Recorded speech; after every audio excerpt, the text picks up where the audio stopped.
السلام عليكم ورحمة الله وبركاته. إن الحمد لله نحمده ونستعينه ونستغفره ونعوذ بالله من شرور أنفسنا ومن سيئات أعمالنا. من يهده الله فلا مضل له ومن يضلل فلا هادي له. وأشهد أن لا إله إلا الله وحده لا شريك له وأشهد أن محمدا عبده ورسوله صلى الله تعالى عليه وعلى آله وصحبه وسلم تسليما كثيرا. أما بعد، فقد قال الإمام البخاري رحمه الله تعالى: حدثنا محمد بن مقاتل قال أخبرنا عبد الله قال أخبرنا صالح بن حي أن رجلا من أهل خراسان قال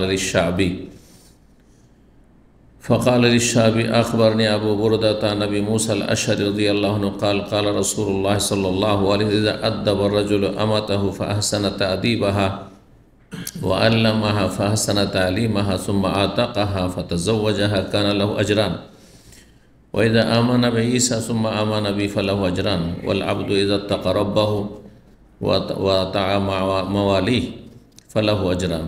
সম্মানিত ভাতৃমণ্ডলী, আল্লাহ রাব্বুল আলামিনের প্রশংসা এবং প্রিয় নবী সাল্লাল্লাহু আলাইহি সাল্লামের উপর সালাত ও সালামের পর আজ সোমবার 6 রবিউল আউয়াল 1446 হিজরি মোতাবেক 9/9/2024 আমাদের ধারাবাহিক আলোচনা সহিহুল বুখারীর নবী রাসূলগণ সম্পর্কীয় হাদিস পর্ব নম্বর 18।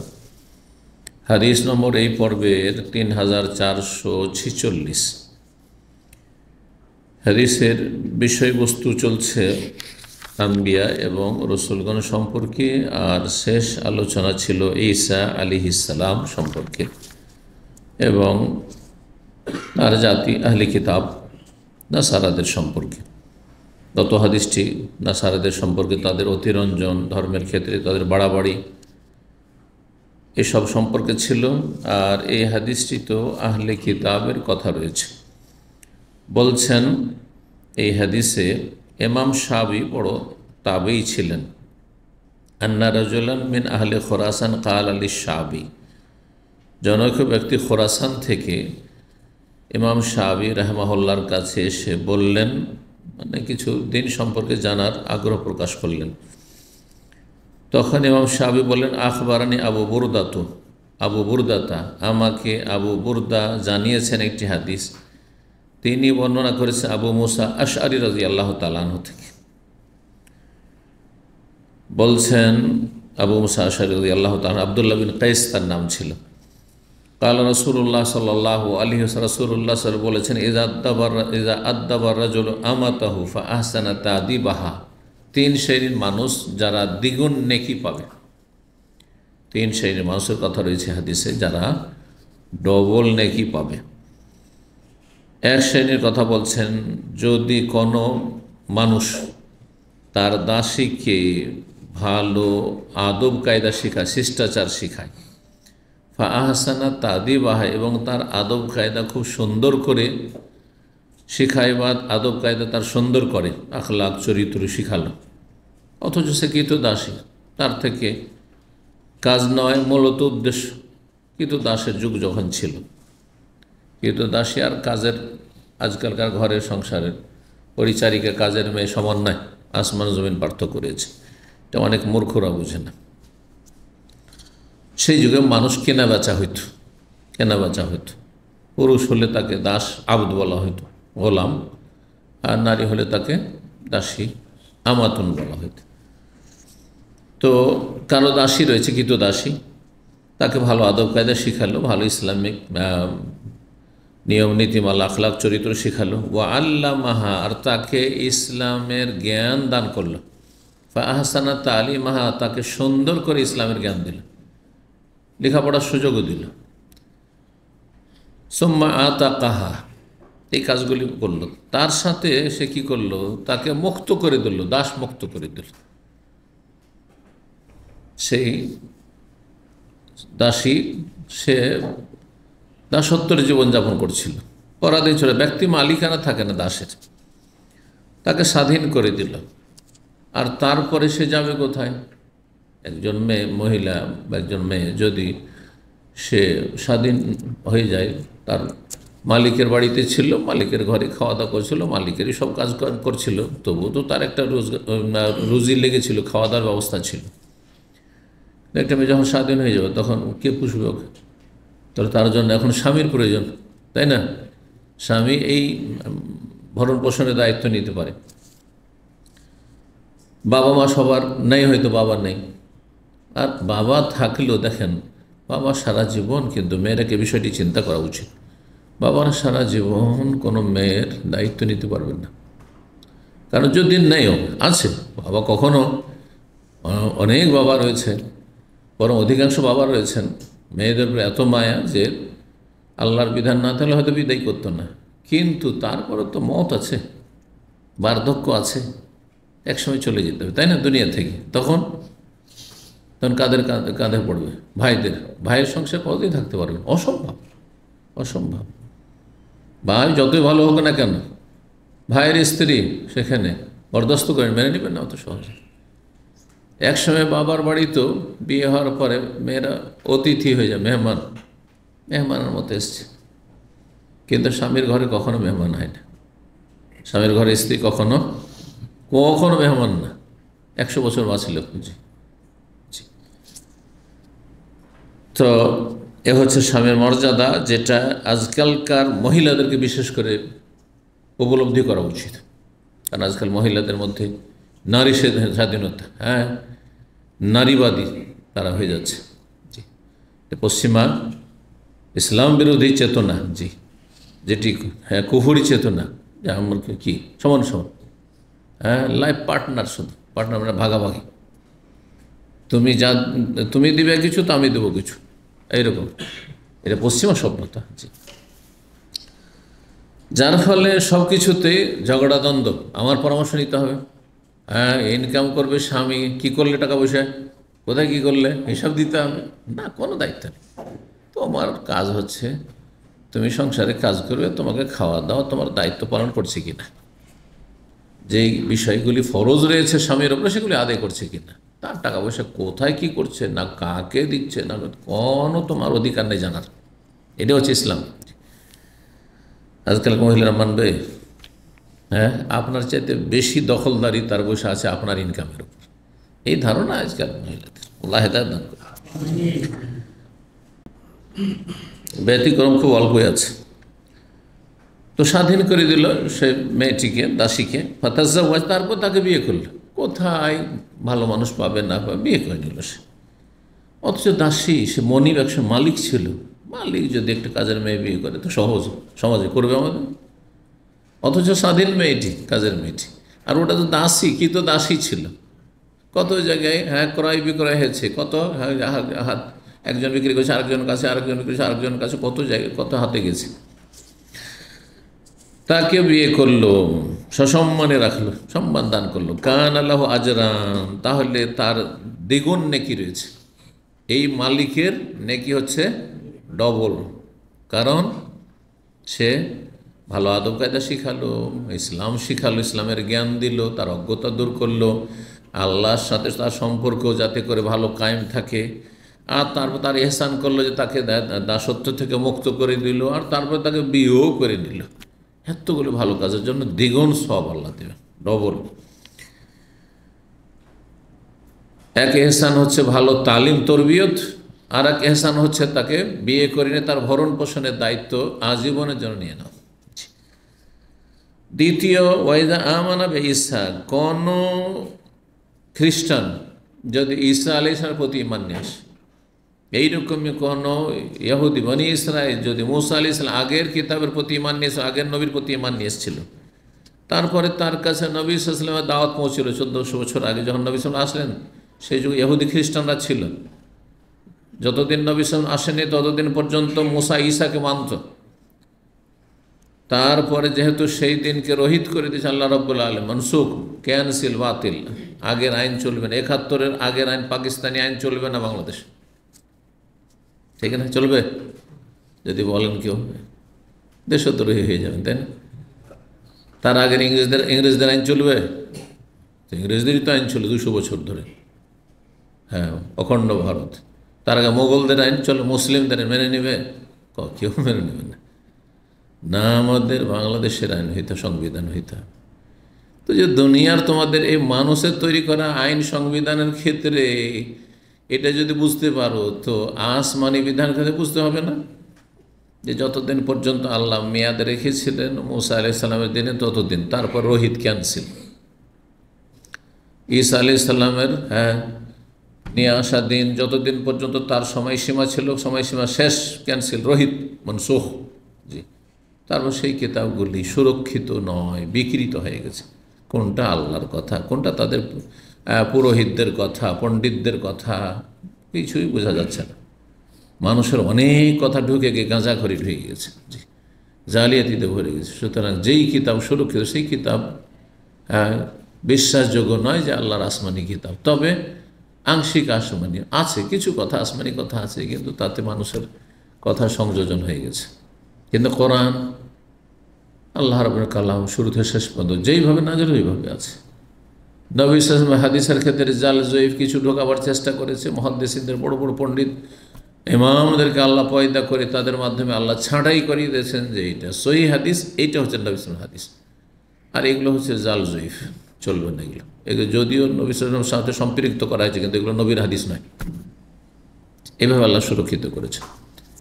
কিন্তু ইহুদি নাসারাদের কিতাবগুলির কোনো সুরক্ষার ব্যবস্থা করেননি, আল্লাহ রাব্বুল আলামিন দায়িত্ব নেননি।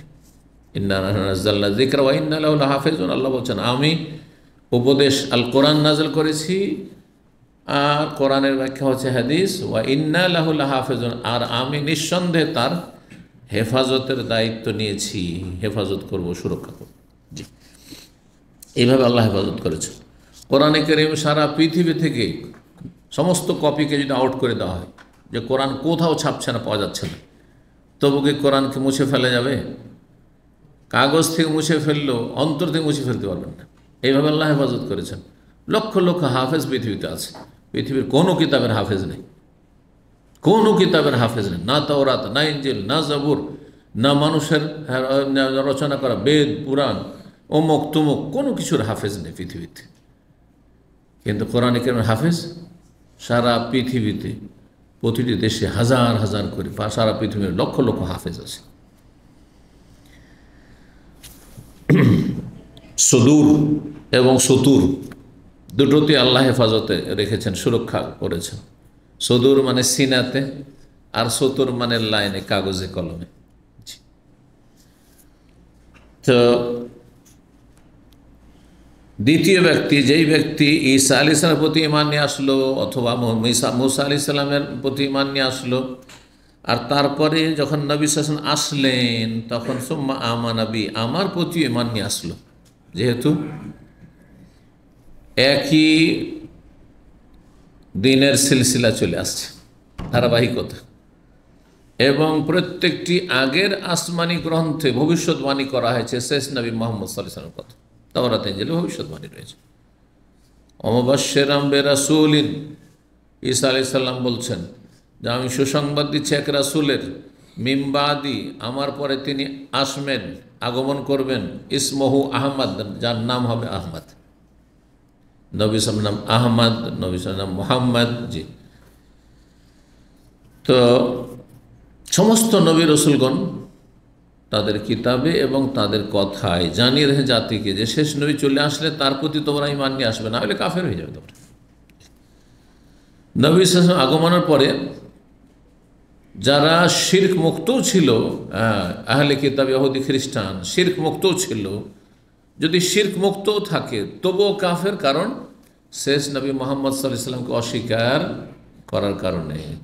তাহলে স্বীকার করতে হবে। এই জন্য নবী সাল্লাল্লাহু আলাইহি ওয়াসাল্লাম বলেছেন, ওয়াল্লাহি, আল্লাহর কসম, লাউ কানা মূসা হাইয়ান, আরে মূসার উম্মত না, আর ঈসার উম্মত না, মূসা আলাইহিস সালামও যদি আজকে জীবিত থাকতেন, মুহাম্মদ সাল্লাল্লাহু আলাইহি ওয়াসাল্লাম চলে এসেছেন নবী হয়ে, আর মূসা আলাইহিস সালাম বেঁচে আছেন, মা ওয়াসিয়াহু, তার কোনো উপায় ছিল না, ইল্লাত্তিবাই, আমার অনুসরণ ছাড়া, আমাকে মানা ছাড়া, কালিমা পড়া ছাড়া। এই জন্য শেষ জামানায় যখন ঈসা আলাইহিস সালাম আসবেন কিয়ামতের কাছাকাছি, তখন দ্বীন-ই ইসলাম কোরআন দিয়ে তিনি দেশ পরিচালনা করবেন, ইমাম মাহদীর সাথে, কোরআন দিয়ে। জি, খ্রিস্টান ধর্মের যত শিরক কুফর রয়েছে, কুসংস্কার রয়েছে, সবকে নিশ্চিহ্ন করে দেবেন, মূলোৎপাটন করবেন। একসেরুসালিম আসছে হাদিস। তারা ক্রুশের পূজা করে, হ্যাঁ, সুতরাং ক্রুশকে খান খান করে দেবেন ভেঙে। জি, তারা শুকুর গোস্ত সবচেয়ে বেশি খায়, সেই জন্য পৃথিবীতে সমস্ত শুকুরকে হত্যা করে দেবেন, মেরে দেবেন, যাতে শুকুরই না থাকে, খ্রিস্টানরা শুকুর না খেতে পারে। তো যেই ব্যক্তি আগের নবীর প্রতি ঈমান নিয়ে আসলো, আগের ধর্মে ছিল, আর তারপরে আমার প্রতি ঈমান নিয়ে আসলো, ফালাহ আজরান, তার দ্বিগুণ রয়েছে, আগের ঈমানের কারণে আর পরের ঈমানের কারণে দ্বিগুণ নেকি, ডবল নেকি সে পাবে। জন্মসূত্রে আমরা মুসলিম, তার সাথে বেশি নেকি পাবে। তাহলে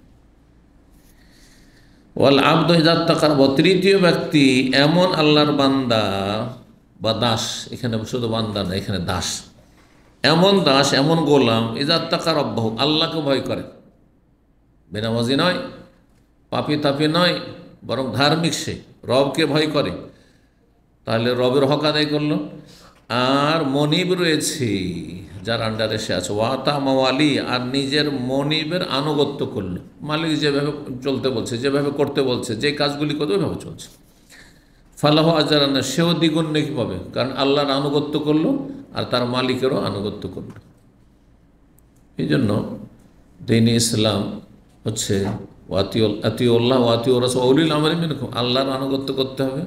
আমরা যারা স্বাধীন মানুষ, গোলাম নই, আল্লাহর গোলাম, মানুষের গোলাম নয় আমরা।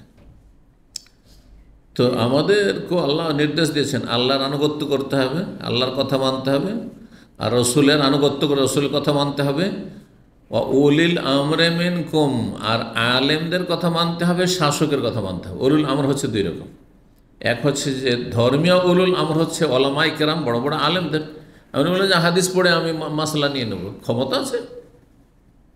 গোমরা হয়ে যাবেন, আপনি পারবেন না, অসম্ভব কথা। এ হাদিসটা মনসুখ না নাসিখ, এ হাদিসটা আম না খাস, এ হাদিসের সাথে আরও সংশ্লিষ্ট কিছু হাদিস আছে, সবগুলি সমন্বয়ের প্রয়োজন আছে কি নেই, কথা বোঝা গেছে না? এ হাদিসটা সহি না জয়ীফ, এ হাদিসের আসল ব্যাখ্যা কী, কার কাছ থেকে জানবেন?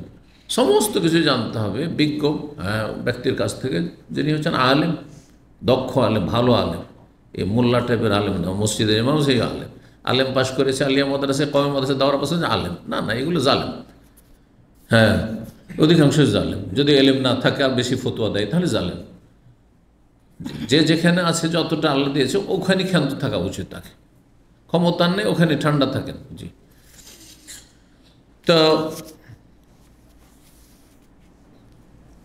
আল্লাহ রাব্বুল আলামিন তাহলে দ্বীন ইসলাম এই নয় যে আমি কাউকে মানি না, কিছু লোক মূর্খ এরকম আছে, আমি কাউকে মানি না, আমি সরাসরি কোরআন হাদিস মানি। কোরআন হাদিস বোঝার ক্ষমতা তো থাকতে হবে। কোরআন হাদিস তো আমিও মানি, হ্যাঁ, কিন্তু কোরআন হাদিসের বোঝাটা কার কাছ থেকে বুঝলাম, শিখলাম? কোনো ডাক্তার পৃথিবীতে আছে যে আমি ওস্তাদ ছাড়া, আমি মেডিকেলের বই পড়ে আমি ডাক্তার হয়েছি? আমি কারো ছাত্র না, আছে নাকি? অবশ্যই আলেমের শরণাপন্ন হইতে হবে দ্বীনের ক্ষেত্রে। দুনিয়ার ক্ষেত্রে দেশ বিনা শাসকে চলবে না, অচল। এক মুহূর্তের জন্য জানমাল, ইজ্জত, আবরু, বাড়ি ঘর, ধন সম্পদ নিরাপদ নাই। বহু অসৎ লোকের রয়েছে যারা অশান্তি সৃষ্টি করবে, শান্তি কেড়ে নেবে, ঘুম কেড়ে নেবে। জি, সুতরাং দেশের শাসক হইতে হবে। আর শাসক না মানলে আবার শাসক কিসে, মানি না কাউকে মানি না, তো কী করে চলবে? আইন কানুন মানতে হবে না, মানতে হবে। উলিল আমরে মিনকুম, দেশের শাসকের বৈধ কথাগুলি মানতে হবে, অবৈধ কথা মানব না। হারাম পাপের কথা বললে মোটেই মানব না, কারো কথা মানা যাবে না। আল্লাহ এবং রসুল সব কথাই ভালো বলেছেন, সব কথাই মানবো আল্লাহ এবং রসুলের। আর মানুষ আলেম সব কথাই ঠিক বলবে জরুরি নয়, সেজন্য আলেমের কথা যেটা ঠিক সেটা মানব। সরকার শাসক যতই ভালো হোক না কেন, সব ভুলের ঊর্ধ্বে নয়, এবং সবটাই যে ঠিক বলবে জরুরি নয়। হ্যাঁ, অবিচারও করতে পারে, এবং মন গড়াও হইতে পারে, মানুষের তৈরি করা আইন হইতে পারে। সুতরাং সেটা যদি ইসলামের সাথে সাংঘর্ষিক হয়, মানব না। ইসলামের সাথে সাংঘর্ষিক নয়, অসুবিধা নেই। ট্রাফিক রুল যেগুলো আছে, যে সিগন্যাল লাল দেখলে থেমে যেতে হবে, কোরআন হাদিসে কোথাও আছে নাকি? নাই তো। তার কেউ যদি কোরআন হাদিসে আমি মানবো কেনা, চলবে? পুলিশ নেই, আর এখানে ক্যামেরাও লাগানো, শুধু দিব টান, চলবে নাকি? না, চলবে না, হারাম। যে কোথায় আছে দলিল? হ্যাঁ, চলবে এগুলো কথা? না, চলবে না। এটা আপনার আমার মানব জাতির বৃহৎ স্বার্থের জন্য আইনগুলি করা হয়েছে, আর এগুলি ইসলামের সাথে সাংঘর্ষিক না। ইসলাম বিরোধী হলে মানতাম না, ইসলাম বিরোধী হলে মানতাম না, ইসলামের বিরোধী নয়। তাহলে কিছু কিছু কথা আছে যেগুলো সরকারি আইনে আছে, দেশের আইনে আছে, আর সেগুলি ইসলামের সাথে বিরোধ সৃষ্টি করে নাই, ইসলামের বিপরীত নয়, তাহলে সেগুলি মানতে বাধা নেই। ইসলামের সাথে সাংঘর্ষিক যদি হয় তাহলে মানব না। বলছে 18 বছরের আগে মেয়ের বিয়ে দেওয়া যাবে না, মানব না। কথা বোঝা গেছে? মানব না। সে তাদের অনিষ্ট থেকে রক্ষার জন্য আবার মানতে বাধ্য, ওটা আলাদা কথা, যে তোমাদের জুলম থেকে বাঁচার জন্য। কিন্তু অন্তর থেকে মানি নাই সবাই, অন্তর থেকে ইসলাম বিরোধী আইনকে ঘৃণা করি, ব্যাস, এতটাই যথেষ্ট। কথা বোঝা গেছে? এরকম বহু উদাহরণ পাবেন আপনি। কিন্তু ভালো কথা বললে অবশ্যই আল্লাহর কথা, রসুলের কথা, ইসলামের কথা। সরকার যদি বলে বাধ্যতামূলক নামাজ পড়তে হবে, যে নামাজ পড়বেন না তাকে এইরকম পানিশমেন্ট করবো, অধিকার আছে সরকার। পর্দা করবেন না তার এই শাস্তি দেবো, অধিকার আছে সরকার। কথা বোঝা গেছে না? শিরিক করতে দেবো না, বেদাত করতে দেবো, অধিকার আছে সরকারের, মানতে হবে, কারণ ভালো কথাই বলছে। জি, এক কথায় এমনকি জায়েজ কথাও যদি হয় তাহলে মানতে হবে। আল্লাহ বুঝার তৌফিক দান করেন। 3447 নম্বর হাদিস। হাদিস ইবনে আব্বাস রাদিয়াল্লাহু তাআলা আনহু বর্ণনা করছেন, তিনি বলেন রাসূলুল্লাহ সাল্লাল্লাহু আলাইহি ওয়াসাল্লাম বলেছেন, তুহশারুনা হুফাতান উরাতান গুরাল।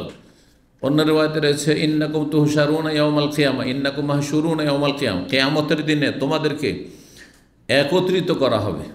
হাসর, হাসর মানে একত্রিত করা, সমবেত করা, এই জন্য হাসরের মাঠ আরবি শব্দ, কিন্তু আমাদের দেশের লোকেরা কি বলে? হাসরের ময়দান। জি, তো তোমাদেরকে একত্রিত করা হবে কোথায়? কিয়ামতের ময়দানে। হোফাতান, হাফির বহুবচন, খালি পায়ে, স্যান্ডেল জুতাবিহীন, সবাই খালি পায়ে থাকবে, বড় ছোট সবাই, যত মন্ত্রী মিনিস্টার, রাজা বাদশাহ, নবী রসুল, সবাই খালি পায়। এ কথা বলছে নবী রসুলদের স্যান্ডেল আর জুতা থাকবে, হ্যাঁ, আর আইম্মায়ে কেরাম ওলামাদের স্যান্ডেল জুতা থাকবে? না না না, সবাই খালি পায়, সবাই। ওরাতান, আরির বহুবচন, মানে উলঙ্গ অবস্থায়, শরীরে কোনো কাপড় চোপড় থাকবে না। গোরলান, খাতনাবিহীন, হ্যাঁ, যেমন মায়ের পেটে ভূমিষ্ঠ হয়েছে খাতনাবিহীন, তারপরে খাতনা হয়েছে, তো খাতনাবিহীন। সুম্মা কারা, তারপরে এর দলিল হিসাবে কোরআনের এই আয়াত সূরা আম্বিয়ার আয়াত 104 পাঠ করলেন। আল্লাহ বলছে, কামা বাদানা আউয়ালা খালকিন নুঈদুহু, যেমন আমি প্রথম সৃষ্টির সূচনা করেছিলাম। প্রথম সৃষ্টির সূচনা মানে প্রথমে মায়ের পেট থেকে আমি পৃথিবীতে নিয়ে এসেছিলাম সৃষ্টি করে। নুঈদুহু, ওই দিকেই ফিরিয়ে দেবো, মানে হাসর মাঠে ওই দিকে ফিরিয়ে দেবো। মায়ের পেট থেকে কেউ স্যান্ডেল জুতা পরে এসছে? নবী রসুলরা, হ্যাঁ, ওলিয়া আউলিয়া বস কতরা, ওরা জুতা পরে এসছে না? কাপড় পরে এসছে না? সবাই উলঙ্গ হয়ে এসছে মায়ের পেটে, সবাই উলঙ্গ, ওই রকম খাতনাবিহীন সবাই। ওয়াদান আলীন, আল্লাহ বলছেন আমার পক্ষ থেকে এটি হচ্ছে ওয়াদা, প্রতিশ্রুতি, চূড়ান্ত ফায়সালা। ইন্না কুন্না ফাইলিন, নিঃসন্দেহে আমি সেটা অবশ্যই করব। তারপরে প্রথম সবাই তো এইভাবে আসলো, প্রথম কাকে বস্ত্র দেওয়া হবে? বলছেন ফাউওয়ালু মান ইউকসা ইব্রাহিম, সর্বপ্রথম যাকে বস্ত্র দেওয়া হবে পরিধান করার জন্য তিনি হচ্ছেন ইব্রাহিম খলিলুল্লাহ আলাইহিস সালাতু সালাম, নবী। সুম্মা ইউখাযু বিরজা, তারপরে নবী সাল্লাল্লাহু আলাইহি ওয়াসাল্লাম। তাহলে কারণ প্রথম ইব্রাহিম, তো তার সাথে তারপরে পরেই নবী সাল্লাল্লাহু আলাইহি ওয়াসাল্লাম। জি, তারপরে বলছেন যে দেখবো হাসর মাঠে আমার সাথী সঙ্গীদের কিছু লোককে নিয়ে যাওয়া হচ্ছে, ইউখাযু, নিয়ে যাওয়া হচ্ছে, জাতাল ইয়ামিন ডান দিকে, আর কিছু লোককে ওয়াজাতাশ শামাল বাম দিকে। সবাই আমার উম্মতের লোক, দেখছি যে এইসব তো আমার পরিচিত লোক অথবা আমার উম্মতের লোক, কিন্তু কিছু লোককে ডান দিকে নিয়ে যাওয়া হচ্ছে, আর কিছু লোককে ফেরেশতারা নিয়ে যাচ্ছে বাম দিকে। ফাকুল, তখন আমি বলবো এই বাম দিকে নিয়ে যাচ্ছে মানে জাহান্নামে নিয়ে যাচ্ছে, আর ডান দিকে নিয়েছে মানে জান্নাতের দিকে নিয়ে যাচ্ছে। তো ডানপন্থী আসহাবুল ইয়ামিন। তখন আমি বলবো, নবী সাল বলছেন, আসহাবি, এরা আমার সাথী সঙ্গী, এরা আমার সাথী সঙ্গী। এ হাদিসটি এর আগে এসছে, এর দুটো অর্থ করেছি। একটি অর্থ হচ্ছে যেটা এখানে ইমাম বুখারী রাহিমাহুল্লাহ বর্ণনা করেছেন এই হাদিসের ব্যাখ্যায়, জি, তাবে কাবিসা থেকে এরা হচ্ছে নবী সাল্লাল্লাহু আলাইহি সাল্লাম আমলে তারা ইসলাম গ্রহণ করেছিল, আর তারপরে আবু বকর সিদ্দিক রাদিয়াল্লাহু তাআলার জামানে তারা মুরতাদ হয়ে গেছিল, যাকাত অস্বীকার করে মুরতাদ হয়েছিল, অথবা এ নাজদে আল খারজ এলাকাতে একজন মিথ্যুক নবুয়তের দাবি করেছিল মুসাইলামা কাজ্জাব, তার বংশের লোকেরা বলছে আমাদের বংশের নবী আমরা বিশ্বাস করি, ওই মদিনার নবী বিশ্বাস করি না, মক্কার নবী বিশ্বাস করি না, কারণ ওটা আমাদের বংশের না, এটা স্বজাতি, জাতীয়তা তাদেরকে কাফের বানিয়েছিল, জাতীয়তা হচ্ছে কুফরের মতো। ইসলামের জাতীয়তা হচ্ছে ইসলাম, জি, আমরা মুসলিম, আমরা মুসলিম, তারপর অন্য কিছুর প্রভাব যাতে ইসলামের ওপর মুসলিম জাতির ওপর না পড়ে, মুসলিম জাতি অন্য কিছু যেন বিভক্ত না করে, ভাষা বিভক্ত না করে, আঞ্চলিকতা বিভক্ত না করে, রং বর্ণ বিভক্ত না করে, যে কেউ কালো সাদা, সেই জন্য আমাদের বৈরিতা রয়েছে, না, কিছু না, এগুলো পরিচিতির জন্য, লিতাআরাফু আল্লাহ বলেছেন, পরিচয়ের জন্য, যে এরা হচ্ছে আফ্রিকান, তো এরা হচ্ছে, এটা হচ্ছে ইউরোপিয়ান, এরা আমেরিকান, তো এরা হচ্ছে আপনার এশিয়ান, হ্যাঁ এশিয়ান, তো এরা আরব, এরা নন আরব ইত্যাদি, পরিচয় শুধু, কিচ্ছু না। কিন্তু সম্মান তাকওয়াতে রয়েছে, যার অন্তরে যত আল্লাহর ভয়, যে যত বেশি আল্লাহর কাছাকাছি, সে তত বেশি আল্লাহর কাছে সম্মানিত। বেলাল হাবাশি কালো চুকচুকে মানুষ, অনেক, হ্যাঁ আরব সাহাবার চাইতে শ্রেষ্ঠ, সবার চাইতে নয়, অনেকের চাইতে, জি। তো একটি অর্থ হচ্ছে যারাকে জাহান্নামে নিয়ে যাওয়া হবে নবী সাল্লাল্লাহু আলাইহি ওয়াসাল্লামের তারা সাথী সঙ্গী, মানে নবী সাল্লাল্লাহু আলাইহি ওয়াসাল্লামকে দেখেছেন, তার মানে সাহাবী হয়েছে, কিন্তু সাহাবী হওয়ার পরে তারা আবার কি হয়েছে, ইসলাম থেকে ফিরে গেছে, ইসলাম বিমুখে মুরতাদ কাফের হয়ে গেছে, তারা জাহান্নামী, তাদেরকে জাহান্নামে নিয়ে যাওয়া হবে। নবী সাল্লাল্লাহু আলাইহি ওয়াসাল্লামের পরে যেহেতু নবী সাল্লাল্লাহু আলাইহি ওয়াসাল্লাম দুনিয়ায় ছিলেন না, ইন্তেকালের পরে যেহেতু তারা মুরতাদ হয়েছে, এই জন্য নবী সাল্লাল্লাহু আলাইহি ওয়াসাল্লামকে খবর নেই, তাহলে এই হাদিস প্রমাণ করে নবী আলেমুল গায়েব নন, জানতেন না তার ইন্তেকালের পরে কি হইল না হইল, এসব কিছু জানতেন না, কথা বোঝা গেছে না? তো আবু বকর সিদ্দিক রাদিয়াল্লাহু আনহু আমলে বেশ কিছু আরব বেদুইন বংশ তারা বলল যে নবীর হাতে আমরা জাকাত তুলে দিতাম, আর কাউকে জাকাত দেব না। আল্লাহ বলেছেন কোরআনে, সংশয় খুজমিন আমওয়ালিহিম সাদাকা, সূরা তওবাতে রয়েছে, হে নবী তাদের ধন সম্পদ থেকে সাদাকা জাকাত নাও। তো নবীকে বলা হয়েছে, খলিফা কি অধিকার রাখে, না দেব না খলিফাকে, অস্বীকার করেছিল, তারা কাফের। তাহলে একটি সুস্পষ্ট ইসলামের বিধানকে অস্বীকার, সুস্পষ্ট অকাট্য দলিল দ্বারা প্রমাণিত, জাকাত অস্বীকার করলে কাফের, রোজা অস্বীকার করলে কাফের, হজ অস্বীকার করলে কাফের, ওমরা অস্বীকার করলে কাফের, কোরবানি সুন্নাত মুআক্কাদা, তবু যেহেতু সুস্পষ্ট প্রমাণিত জিনিস, অস্বীকার করলে কাফের। জি, কোনো একটা সুন্নাত অস্বীকার করলে কাফের হয় না, আবার বাড়াবাড়ি করবো, একে রফেদেন অস্বীকার করলে কাফের বলে দিয়েন না, আমিন জোরে বলাকে অস্বীকার করলে, বুকে হাত বাঁধা কাফের হয়ে যাবে না। তবে তাকে জানাইতে হবে, বিষয় সহিহ সুন্নাহ জানাইতে হবে, জানার পরে যদি না মানে বুঝেন আমাদের মজহাবে নেই সেই জন্য মানবো না, তো পথভ্রষ্ট বলতে পারেন, কিন্তু কাফের করতে হবে তারা যাবে না। আর যে জানেন না সে মাজুর, ও জানে না যে রফেদান সুন্নাত, জানে না যে আমি জোরে বলা সুন্নাত, জানে না যে বুকে হাত বাঁধা সুন্নাত, হ্যাঁ, তাহলে আপনি অজ্ঞ সে, আল্লাহ এগুলো ওজোর, হয়তো সুন্নতের ক্ষেত্রে ওজোর আল্লাহ কবুল করবেন, কিন্তু আকীদা, ধর্মীয় বিষয়, ধর্মীয় গুরুত্বপূর্ণ আকীদার বিষয়, ধর্মীয় বিশ্বাস, এগুলোর ক্ষেত্রে অজ্ঞতা গ্রহণযোগ্য নয়, ওইটা অবশ্যই জানতে হবে। তুমি দুনিয়া শিখতে পেরেছো আর তুমি ইসলামের ফাউন্ডেশনগুলো শিখতে পারো নি, এই ক্ষেত্রে গ্রহণযোগ্য নয়। জানলাম, আমি তো জানতাম না যে মাজার পূজা শিরক, চলবে কিয়ামতের দিনে? কখনো চলবে না। আল্লাহ, আমি জানতাম না যে পীরের মুরিদে পীরকে সেজদা করে শিরক, এটা জানতাম না, অবশ্যই জানতে হবে, নয়তো মুসলমানই না। কি জানলে তাহলে ইসলামের? জি, তো এই একদল। আর একটি অর্থ কি বলেছিলাম, যে আমার সাথী সঙ্গী মানে আমার উম্মত, অন্য রিওয়ায়াতে রয়েছে আমার উম্মতের লোক, আর তাদেরকে আমি চিনতে পারবো না, উজুর অঙ্গগুলি চমকেছে, তার মানে তারা বেনামাজিও ছিল, নামাজি ছিল, কিন্তু তারপরে ফেরেশতা তাদেরকে বাম দিকে তাড়িয়ে দেবে, জাহান্নামের দিকে তাড়িয়ে নিয়ে যাবে। কেন? ইন্নাকা লা তাদরি মা আহদাসু বা'দাক। দ্বিতীয় তাফসীর করা হয়েছে যে হে নবী, আপনি জানেন না আপনার পরে এরা কি কি বেদাত করেছে। এরা শিয়া, তো এরা ওই গুমরাহ আকীদা পেশ করেছে, বেদাতি আকীদা পেশ করেছে যে না, আবু বকর ওমর খলিফা নয়, খলিফা 1 নম্বর খলিফা আলী হয়তো, হ্যাঁ, যে বেঈমানি করে নিয়েছে, নাউযুবিল্লাহ। তারপরে আপনার বতি ভক্তি করতে গিয়ে 12 জন তাদের, আলীর বংশের সব মাসুম নিষ্পাপ, ওদের মর্যাদা কোনো নবী রসুলও পেতে পারে না। এই গুমরাহ হয়ে পথভ্রষ্ট হয়ে গেছে, যদিও তারা জাতিতে কি ছিল, মুসলমান ছিল, গুমরাহ হয়ে গেছে। এইরকমই যারা ইসলামের নামে মিলাদ, 12 রবিউল আউয়ালে জন্মবার্ষিকী পালন করছে, মিলাদ করছে। ইন্নাকা লা তাদরি, হে নবী জানেন না যে এরা কি কি বেদাত করেছে। এরা মিলাদের বেদাত করেছে, শবে বরাতের বেদাত করেছে, এরা সম্মিলিত মোনাজাতের বেদাত করেছে, এরা 40 বেদাত করেছে, কত বেদাত করেছে। সুতরাং এদেরকে তাড়িয়ে নিয়ে যাবো জাহান্নামের দিকে। ফেরেশতারা বলবে এরা বেদাতি, জাহান্নামী, এরা স্থায়ী জাহান্নামে হয়তো নয়, বড় শিরক না থাকলে, কিন্তু অস্থায়ী জাহান্নামী। তো এই বেদাতিকে উদ্দেশ্য করা হয়েছে এই হাদিসে আর একটি ব্যাখ্যায়। তো যখন নবী সাল্লাল্লাহু আলাইহি ওয়াসাল্লাম বলেন আকুল আসহাবে, আমার সাথী সঙ্গীগণ ছেড়ে দাও, আসতে দাও জান্নাতের দিকে, আমার কাছে আসতে দাও, হাউজে কসার পানি খেতে আসছে, হাউজে কসারের পানি পান করার জন্য আসছে, তখন নবী সাল্লাল্লাহু আলাইহি ওয়াসাল্লাম বলবেন ফেরেশতাদেরকে আসতে দাও।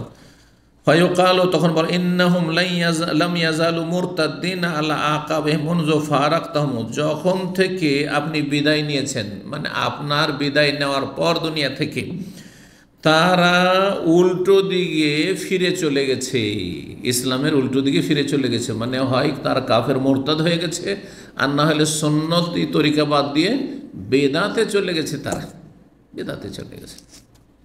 ইসলামে 2টো ঈদ, এদের কাছে 3টি ঈদ, সুতরাং উল্টো দিকে চলে গেছে। ইসলামে মৃত ব্যক্তির জন্য সাদকার রাস্তা খোলা আছে, দোয়ার রাস্তা খোলা আছে, হজ উমরার রাস্তা খোলা আছে। নেকি পৌঁছাবার সুন্নতি তরিকা বাদ দিয়ে এরা 40 করবে, ভোজ করবে, হিন্দুদের থেকে শিখেছে এরা, কথা বোঝা গেছে না? সুতরাং এরা পথভ্রষ্ট, নিয়ে যাও এদেরকে জাহান্নামে। নবী সাল্লাল্লাহু আলাইহি ওয়াসাল্লাম বলে যাও যাও, নিয়ে দরকার নেই এদের। সহকান লেমান গাইয়ারা বাদি, দূরে তাড়িয়ে দাও এদেরকে, তাড়িয়ে দাও, দূরে নিয়ে যাও, যারা আমার পরে আমার নিয়ে আসা দিনকে পরিবর্তন করে দিয়েছে, বিকৃত করে দিয়েছে। যখন এই কথা ফেরেশতারা বলবেন যে আপনার চলে আসার পরে, আপনার বিদায়ের পরে এরা সবসময় উল্টো দিকে চলেছে, ফাকুল, তখন নবী সাল্লাল্লাহু আলাইহি ওয়াসাল্লাম বলবেন, ঈসা আলাইহিস সালাম যেমন বলবেন হাসর মাঠে, ঈসা আলাইহিস সালামকে আল্লাহ ডাকবেন, সূরা মায়দার শেষ রুকুতে রয়েছে। আর ডাকার পরে বলবেন, ইয়া ঈসা ইবনে মারইয়াম আনতা কুলতা লিন-নাস, তুমি কি খ্রিস্টানদেরকে বলেছিলে ইত্তাখিযুনি ওয়া উম্মিয়া ইলাহাইন মিন দুনিল্লাহ, আমাকে আমার মাকে আল্লাহর সাথে মাবুদ হিসাবে গ্রহণ করবে, 3 এলাহাতে বিশ্বাসী হবে, আল্লাহর ইবাদত করবে, আবার মেরির মারিয়ামের ইবাদত করবে, আবার ঈসারও পূজা করবে, সান অফ গড বলে, এই শিক্ষা দিয়েছিলে তুমি। তখন কি বলবেন তিনি? মা কুলতু লাহুম ইল্লা মা আমারতানি বিহি, আল্লাহ তুমি যেটা আমাকে হুকুম দিয়েছো সেটা বলেছি, একটা কথা নিজের পক্ষ থেকে বলিনি। কিন্তু আমি কি করবো, আমি চলে আসার পরে আমাকে তুমি আসমানে উঠিয়ে নিয়েছো, আমি তো জানি না। ওয়া কুনতু আলাইহিম শাহীদাম মা দুমতু ফীহিম, যতদিন আমি ছিলাম ততদিন সাক্ষী, ততদিন আমি প্রত্যক্ষদর্শী ছিলাম, সাক্ষী ছিলাম। ফালাম্মা তাওয়াফাইতানি, যখন তুমি আমাকে আকাশে গ্রহণ করেছো, কুনতা আনতার রাকিব, তুমি এখন তাদের দেখাশোনার মালিক, আমি কি জানি, আমি তো কিছু জানি না। এর জবাব তো আমি দিতে পারবো না, আমি চলে আসার পরে কি করেছে না করেছে। ওই কথাই বলবেন রাসূলুল্লাহ সাল্লাল্লাহু আলাইহি ওয়াসাল্লাম, বলছেন এখানে যে ফাকুল, তখন আমি বলবো কামা কাল আব্দুস সালেহ, যেমন আল্লাহর নেক বান্দা বলেছিলেন ঈসা বিন মারইয়াম, মারইয়াম পুত্র ঈসা, ওয়া কুনতু আলাইহিম শাহীদাম মা দুমতু ফীহিম ফালাম্মা তাওয়াফাইতানি কুনতা আনতার রাকিব আলাইহিম ওয়া আনতা আলা কুল্লি শাইইন শাহীদ, তুমি সব কিছুর উপর প্রত্যক্ষদর্শী। তারপরেও আল্লাহর কাছে দয়া রহমতের আশাবাদী হয়ে দোয়া করবেন উম্মতের জন্য। কিন্তু আজ যে আল্লাহ তুমি এই খ্রিস্টান জালেমদেরকে, যারা শিরক কুফরি করেছে, তাদের যদি শাস্তি দাও, আযাব দাও, ফাইন্নাহু ইবাদুক, তোমারই তো বান্দা। মানুষের মায়াকে আকর্ষণ করার জন্য, হ্যাঁ, মানুষের অন্তরকে নরম করার জন্য। যদি মা ছেলেমেয়েরা দুষ্টামি করার মারে, তখন কি বলে, তোমারই তো ছেলে এগুলো। উদ্দেশ্য কি? যাতে করে মায়া হয়ে যায়, হ্যাঁ, যে আমারই তো এগুলো, তাই না? সুবহানাল্লাহ। তো ওইভাবে ঈসা আলাইহিস সালাম বলবেন যে আল্লাহ ইন্তু আযিবহুম, এদেরকে যদি আযাব শাস্তি দেন আল্লাহ খ্রিস্টানদেরকে, ফাইন্না, এবার তোমারই বান্দা আল্লাহ, তোমারই সৃষ্টি, আর তো কারো না। ওয়া ইন তাগফির লাহুম, আর আপনি যদি মাফ করে দেন, ক্ষমা করে দেন, তো কেউ আপনাকে ধরবে, কেউ চার্জ করবে শোকাজ করো না। ফাইন্নাকা আনতাল আজিজুল হাকিম, তাহলে তুমি মহাপরাক্রান্ত, তোমার ওপর কেউ কোনো কথা বলতে পারবে না, কারো কিছু দেন না। আল্লাহ নিজের রহমত দিচ্ছেন, যাকে ইচ্ছা দেবেন জান্নাত, আল্লাহর জান্নাত, আল্লাহর জাহান্নাম, কারো কি বলার আছে, তোমার নিয়ে দিচ্ছে। আল হাকিম, এবং হ্যাঁ, তুমি প্রজ্ঞাবান, তোমার সব কিছুতে হেকমত রয়েছে। সূরা মায়েদার 117 নম্বর থেকে 118 নম্বর আয়াত। ইমাম মোহাম্মদ ইবনে ইউসুফ আল ফেরাবরি, যে সহিহ বুখারীর বর্ণনাকারী, জি, ইমাম বুখারী রাহমাহুল্লাহ থেকে জোকেরা আবু আবদুল্লাহ উল্লেখ করা হয়েছে, ইমাম আবু আবদুল্লাহ মানে ইমাম বুখারী থেকে, তিনি কাবিসা থেকে বর্ণনা করেছেন, কাল হুমুল মুরতাদ্দুন, যাদেরকে তাড়িয়ে দেওয়া হবে বাম দিকে জাহান্নামের দিকে, এরা হচ্ছে ওই সব মুরতাদগুলি, ইসলাম বিমুখ, আল্লাযীনা ইরতাদ্দু আলা আহদি আবি বকর, যারা আবু বকর সিদ্দিক রাদিয়াল্লাহু তাআলা খেলাফত আমলে মুরতাদ হয়ে গেছিল যাকাত অস্বীকার করে। ফাকাতালাহুম আবু বকর রাদিয়াল্লাহু আনহু, সুতরাং তাদের বিরুদ্ধে যুদ্ধ করেছিলেন, জিহাদ করেছিলেন, সশস্ত্র লড়াই করেছিলেন আবু বকর সিদ্দিক রাদিয়াল্লাহু তাআলা। এইরকমই যারা মিথ্যুক, যে নবী মুসা কাজদার প্রতি তার বিরুদ্ধেও জিহাদ করেছেন আবু বকর সিদ্দিক রাদিয়াল্লাহু তাআলা আনহু, সাহাবায়ে কেরামরা অনেকে শহীদ হয়েছিলেন এখানে। জি, 49 নম্বর অধ্যায়ে বাবু নজুল ঈসা বিন মারিয়াম আলাইহিস সালাম। এই অধ্যায় হচ্ছে ঈসা বিন মারিয়াম আলাইহিস সালামের অবতরণ সম্পর্কে। তো ঈসা আলাইহিস সালাম যে চতুর্থ আসমানে তাকে আল্লাহ উঠিয়ে নিয়েছেন, কোরআন কারীম দ্বারা প্রমাণিত, আল্লাহ আকাশে উঠিয়ে নিয়েছেন। তিনি মারা যাননি, তাকে কেউ খুন করতে পারেনি, এবং তাকে শুলেও চড়ানো হয়নি। খ্রিস্টানদের ধারণা কি, যে তাকে হ্যাঁ শুলে চড়ানো হয়েছে, যার ফলে তারা ওই শুলিরই পূজা শুরু করেছে। আর যেটাতে চড়িয়ে মারা হয় এটাকে আর পূজা করে কেউ, কয়েন দেখে কত নির্বোধ এরা। হ্যাঁ, যদি হয়ও তো সেটার পূজা করতে হবে, হ্যাঁ, সেটা তো আরও দুশ্মন, যে আমাদের নবীকে দিতে মেরেছে ইহুদিরে, ঠিক না? তো আসলে মারাই হয়নি। কীভাবে মানব জাতি গুমরাহ হয় আর জাহান্নামে চলে যায়, দেখেন, চিন্তা করে। কেন এই শুলের পূজা করছে জানেন? কারণ খ্রিস্টানদের আর একটি ভ্রান্ত আকীদা, যে ঈসা আলাইহিস সালাম যে তার জীবনের কোরবানি করেছেন এই শুলে চড়ে, এর মাধ্যমে আমাদের কিয়ামত পর্যন্ত যত খ্রিস্টান পৃথিবীতে আসবে, যত পাপ করবে, সবগুলির কাফফারা হয়ে গেছে। মানে আমাদের 7 খুন মাপ, আর কোনো গুনাহ নেই আমাদের। তো এটা কিসের বদলতে হইল, কিসের ওসিলাতে? এই শুলির ওসিলাতে, ঠিক না? ধারণাটা দেখেন কোথায় যাচ্ছে। যে এই শুলে যদি না চড়তেন ঈসা আলাইহিস সালাম, তাহলে তো কিন্তু আমরা তো কাফারা পেতাম না, আমাদের সব মাফ হয়ে গেছে, অগ্রিম মাপ। তাহলে একজন খ্রিস্টানদের ধারণা যে খ্রিস্টান হলে যদি আমি সারা জীবন জেনা ব্যভিচার করি, সারা জীবন আমি খুন করি, সারা জীবন আমি যদি পাপে ডুবে থাকি, যে কোনো পাপ করি, জুয়া খেলি, চুরি করি, ডাকাতি করি, বেইমানি করি, যা পারবো তাই করি, সব কিছুর কাফারা হিসাবে ঈসা আলাইহিস সালাম নিজের জীবনটাকে কোরবানি করে দিয়েছেন, যে আমার কোরবানির মাধ্যমে আমার জাতি, আমার উম্মত মাফ। আশ্চর্য ভ্রান্ত আকীদা, উদ্ভট এক ভ্রান্ত আকীদা এই খ্রিস্টানদের, বুঝতে পারছেন?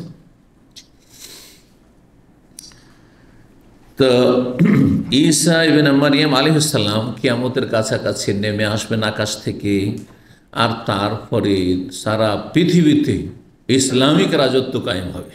ইসলামিক রাজত্ব কায়েম হবে, অল্প সময়ের জন্য সেটা থাকবে, আর তারপরে আবার পাপাচার সারা পৃথিবীতে ছেয়ে যাবে, আর তারপরে একমাত্র পাপী, হ্যাঁ, পাপিষ্ট, গুনাহগার আর কাফের মুশরিকদের উপর কিয়ামত কায়েম হবে। যে আবার ওই এখন যেমন মুমিন মুসলিমরা সবচেয়ে দুর্বল সারা বিশ্বে, এমনকি মুসলিম সমাজে, মুসলিম গ্রামে, মুসলিম শহরে, মুসলিম দেশেও মুসলিম দুর্বল। বাস্তব সত্য কথা নয়? পাশাপাশি দেখেন কাফের কত স্বাধীন আর মুসলিম কত, হ্যাঁ, এই জন্য দুনিয়াটা হচ্ছে মুসলিমের জন্য কি সেজন্য জেল, আর দুনিয়া সেজনুল মুমিন, মুমিনের জন্য দুনিয়াটা হচ্ছে জেলখানা। এইখানে জেলখানা সামান্য কিছুদিন, আখিরাতে আমাদের জেলখানা নেই।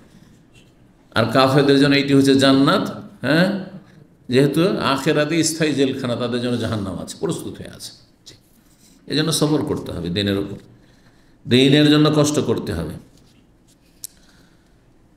3448 নম্বর হাদিস বর্ণনা করেছেন সাঈদ ইবনে মুসাইয়্যিব, প্রখ্যাত তাবী। তিনি আবু হুরায়রা রাদিয়াল্লাহু তাআলা আনহু শুনেছেন, তিনি বলেন রাসূলুল্লাহ সাল্লাল্লাহু আলাইহি ওয়াসাল্লাম বলেছেন, ওয়াল্লাযী নাফসি বিয়াদিহি, আল্লাহর কসম করে বলছি যার হাতে আমার প্রাণ রয়েছে, কসম করে বলছেন নবী সাল্লাল্লাহু আলাইহি ওয়াসাল্লাম, লা ইউশিকান, খুব নিকটবর্তী উপক্রম হয়েছে, কি কিসের, আইয়ানজালা ফিকুম ইবনু মারিয়াম, মারিয়াম পুত্র ঈসা আলাইহিস সালাম তোমাদের মাঝে অবতরণ করবেন, আকাশ থেকে নেমে আসবেন। সময়টা খুব ঘনিয়ে এসেছে, 1400 বছর আগে বলেছেন, তারপরে 1400 বছর চলে গেছে।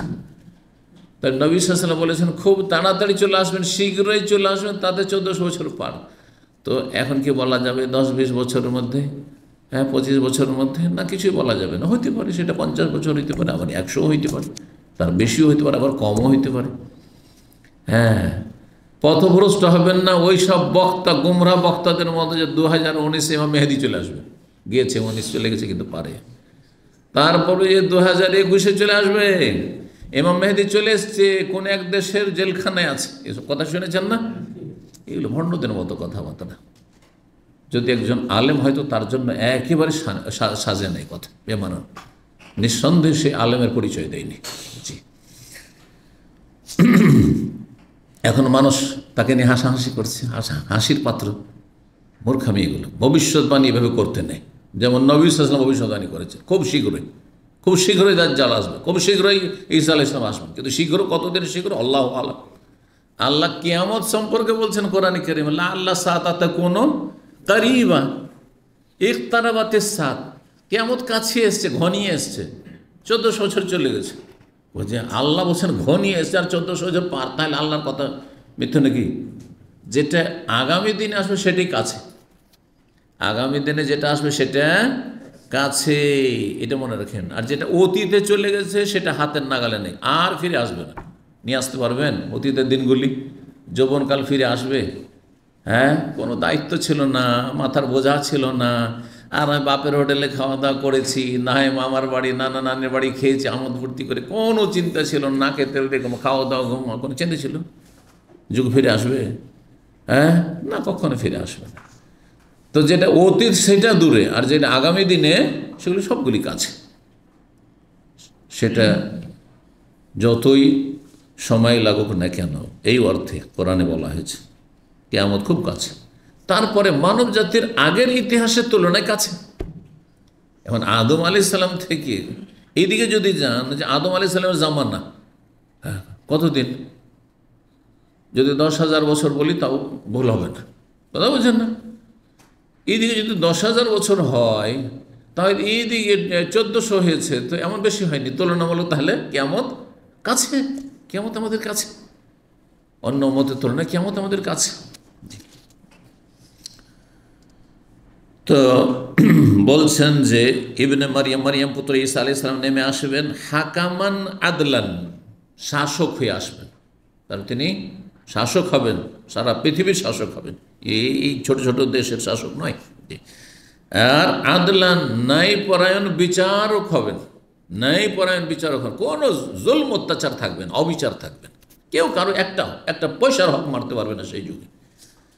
ফায়াকসিরুস সালিব, সুতরাং তিনি ক্রুশ টুকরো টুকরো করে ভেঙে ফেলবেন। যে ক্রুশের পূজা করছে খ্রিস্টানরা, দেখছেন না, রেড ক্রসে, দেখছেন না আপনার হসপিটালের গাড়িগুলোতে, হ্যাঁ, অমুসলিম দেশে বা ইন্টারন্যাশনাল এতে, মুসলিম দেশগুলিতে রেড ক্রসের জায়গায় কি রেখেছে? রেড ক্রিসেন্ট, মানে চাঁদ তারা, হ্যাঁ, এই না চাঁদ। ওয়াকুল খিনজির, এবং শুকুর হত্যা করবেন, কোনো শুরকে রাখবেন না। কেন? শুর থাকলে খ্রিস্টানরা খাবে, কারণ এই শুকুরের গোস্ত খাওয়া ছাড়া বাঁচতে পারবেন এরা। এই জন্য কোনো শুকুরকে পৃথিবীতে রাখবেন না। ঈসা আলাইহিস সালাম নির্দেশ দেবেন যে যত যেখানে শুকুর পাও মারো। জি, এটা সরকারি নির্দেশ তার। ওয়াদাউল জিজিয়াতা, এবং জিজিয়া, দেখেন ইসলাম বাধ্য করে না ইসলাম গ্রহণ করার জন্য অমুসলিমকে, কিন্তু কিছু স্টেপ আছে। এক হচ্ছে হ্যাঁ, যে ইসলাম গ্রহণ করো, আসলেম তাসলাম, ইসলাম গ্রহণ করো, দুনিয়া আখেরাতে সুখে শান্তিতে থাকবে, জাহান্নামের আগুন থেকে নিরাপদ থাকবে। এটা হচ্ছে আসলেম তাসলাম, ইসলাম নিয়ে আসো। যদি ইসলাম কবুল না করো তাহলে কি? হ্যাঁ, জিজিয়া দিয়ে বশত্ব স্বীকার করো, যে আনুগত্য প্রকাশ করছি দেশ মুসলিমদের হাতে, হ্যাঁ খেলাফত, সুতরাং মুসলিম শাসকের আনুগত্য প্রকাশ করছি। অল্প কিছু বাৎসরিক একটা ফিস আছে, যে ফিসটা দিতে হবে, যেটা নাম হচ্ছে জিজিয়া। মুসলিমরা শতকরা 2.5%, 100 টাকা থাকলে 2.5 টাকা জাকাত দিচ্ছে, দিচ্ছে না অফরজ। কাফেরদের কোটি কোটি কোটি টাকা যদি মিলিয়ন আর বিলিয়ন যদি থাকে, তাহলে কিছু জাকাত দেবে না? সরকার জাকাত চাইতে পারবে? মুসলিম সরকার চাইতে পারবে না, তাহলে তাদের জাকাত দিচ্ছে না। জাকাত চাইতে অনেক কম, সামান্য একটা পরিমাণ তাদের কাছ থেকে চাওয়া হয়েছে। মুসলিম দেশে বসবাস করলে আনুগত্য প্রকাশ করার জন্য কি দিতে হবে? জিজিয়া দিতে হবে, যাতে করে এটার প্রমাণ হয় যে তুমি দেশের কি করো, আনুগত্য করো আইনের। জি। আর বিদ্রোহ ঘোষণা করবে না। আচ্ছা, যদি সেটাও অস্বীকার করে, যে সামান্য জিজিয়া সেটাও দেবো না আর ইসলামও কবুল করবো না, তখন জেহাদ। তাহলে কোনো চুক্তিতে আসছে না, সন্ধি চুক্তি করছে না। যখন শান্তি চুক্তি হচ্ছে না, তাহলে যে কোনো সময় অশান্তি ঘটাইতে পারে, হ্যাঁ, যে কোনো সময় মুসলিমদের উপর আক্রমণ করে দিতে পারে। সুতরাং তখন জেহাদ, তাহলে সরাসরি জেহাদ নয়, সশস্ত্র লড়াই নয় ইসলাম। শুধু হারবিদের বিরুদ্ধে, যারা কাফের হারবি, মানে যারা ইসলাম মুসলিমের বিরুদ্ধে যুদ্ধে বাধাতে চায়, যুদ্ধ করতে চায়, তাদের বিরুদ্ধে লড়াই সশস্ত্র। তাহলে এক শ্রেণীর আমাদের মুসলিম সমাজে আজকাল অল্প 2-4টা কথা শিখে যে জঙ্গিবাদে বিশ্বাসী হয়েছে, চরমপন্থী হয়েছে, খালি লড়াই লড়াই লড়াই, ও লড়াই করে বাঁচতে চায়, মানে আন্দোলন করে করে এইসব পার্টি করে মানব রচিত এইসব রাজনীতিতে বিশ্বাসী। এখন ও লড়াই মানে অস্ত্র ছাড়া কিছু বুঝে না। না, ইসলাম অস্ত্র কথা বলেনি। অস্ত্র কখন? যখন নিরুপায় তখন অস্ত্র। হ্যাঁ, নিরুপায় তখন অস্ত্র, নাহলে এমনি না। বিশ্বাস নিষেধ করেছেন, তার মানে লেকালাদো, শত্রুর মুখোমুখি আর কখনো আকাঙ্ক্ষা করিও না যে শুধু মারামারি হোক আর শুধু লড়াই চলুক। না না, কখনো না, এটা চাইও না। ও সরুল্লাহ আফিয়া, সবসময় আল্লাহর কাছে আফিয়াত, নিরাপত্তা চাও, যে আল্লাহ কেউ আমাদের ক্ষতি না করে, আমরাও কারো ক্ষতি করবেন না, নিরাপদ আমার জীবনযাপন যেন হয়। এটি সবসময় চাইতে বলেছিল রাসূলুল্লাহ সাল্লাল্লাহু আলাইহি ওয়াসাল্লাম। ইসলাম সবসময় শান্তি চেয়েছে, কিন্তু এই শান্তিকে কেউ যদি বিঘ্নিত করে, তখন সেটা জি। বলছেন তাহলে জিজিয়া কি করে দিবেন? তিনি স্থগিত করে দেবেন। জিজিয়াকে কি করে দেবেন? তুলে দেবেন, মানে জিজিয়ার বিধানই থাকবেন। এখন জিজিয়ার বিধান আছে না, তাহলে কোরআন এবং হাদিসের সব বিধান থাকবে, শুধু কি থাকবে না? জিজিয়ার বিধানটা ঈসা আলাইহিস সালামের যুগে থাকবে না। তাহলে কেউ যদি বলে তাহলে তো ঈসা আলাইহিস সালামের ধর্ম চললো না, ঈসা আলাইহিস সালামের ধর্ম না, কারণ এই কথা নবী সাল্লাল্লাহু আলাইহি ওয়াসাল্লাম এখানে বলে দিয়েছেন, তার মানে তিনি অনুমোদন দিয়েছেন যে যতদিন ঈসা আসেনি ততদিন পর্যন্ত জিজিয়ার বিধান, আর ঈসা আলাইহিস সালাম আসলে তখন আর জিজিয়ার বিধান ইসলামী শরিয়ায় থাকবে না, তখন জিজিয়া নেওয়া হবে না। তখন তাহলে কি নেওয়া হবে? মাঝখানে জিজিয়াটা যখন বাদ চলে গেল, হয় ইসলাম আর না হলে জিহাদ, লড়াই। ইসলাম, ঈসা আলাইহিস সালাম যখন আসবেন তখন বলে হয় ইসলাম কবুল করো আর না হলে জিহাদ করবো তোমাদের বিরুদ্ধে। কিন্তু আমরা করতে পারি না এটা। খোলাফার আবু বকর, ওমর, উসমান করেননি, নবী সাল্লাল্লাহু আলাইহি ওয়াসাল্লাম এটা করেননি। দেখেন খাইবারের যুদ্ধে গেলেন না নবী সাল্লাল্লাহু আলাইহি ওয়াসাল্লাম, যাওয়ার পরে বিজয় হলো না? বিজয় যখন হলো তখন কি করলেন? যারা বন্দি করলেন সবাই মেরে দিলেন না? একটা সন্ধি হয়ে গেল, ঠিক আছে আমরা জিজিয়া দেবো বাৎসরিক, আর এই জমিগুলি দেখাশোনা আমাদেরকে দায়িত্ব দেওয়া হোক, আর এখান থেকে বাৎসরিক আমরা একটা দেবো সরকারকে, যেটাকে খারাজ বলা হয়, জমি জায়গা থেকে যে উৎপন্ন হয় সেটাতে একটা অংশ দেবো, দিয়ে আমরা সন্ধি করে নিচ্ছি কার সাথে? রাসূলুল্লাহ সাল্লাল্লাহু আলাইহি ওয়াসাল্লামের সাথে, মুসলিমদের সাথে।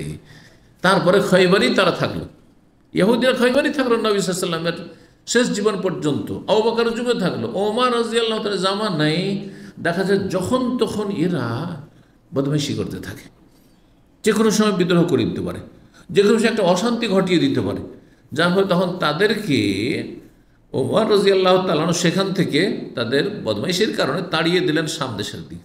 শাম দেশের দিকে তারা দাঁড়িয়েছে।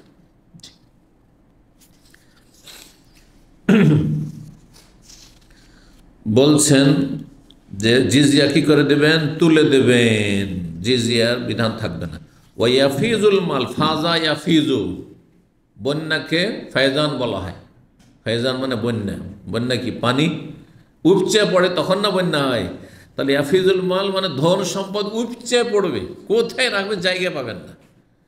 এত পয়সা হয়েছে যে কোথায় রাখবেন আজকাল অল্প কিছু, হ্যাঁ, লাখ লাখ মানুষের মধ্যে বা কোটি মানুষের মধ্যে কিছু আছে, পয়সা কোথায় রাখবে দিশেহারা।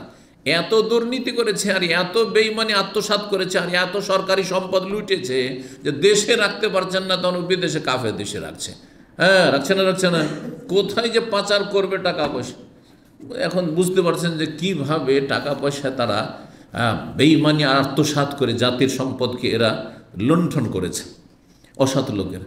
কিন্তু ঈসা আলাইহিস সালামের জামানায় সবার কাছে, আমি আপনি সবাই ওই জামানা যারা পাবে, আমির গরিব সবার কাছে টাকা পয়সা উপচে পড়বে, পয়সা সোনা দানার অভাব নেই।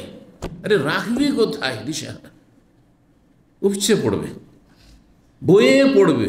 জি, বয়ে যাচ্ছে, টাকা পয়সা বয়ে যাচ্ছে।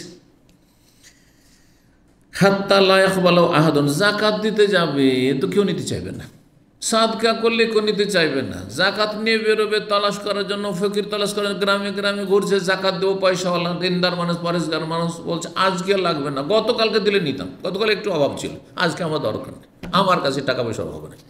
সুবহানাল্লাহ। জি, সেই সময় সবচেয়ে মূল্যবান বস্তু, তাহলে টাকা পয়সার কোনো মূল্য নেই, কারণ সবার কাছে টাকা, তো কি মূল্য আছে? ঠিক না? তাহলে কিসের মূল্য? একটি সেজদার মূল্য সারা দুনিয়া এবং দুনিয়া যত ধন সম্পদ সব কিছু চাইতে বেশি।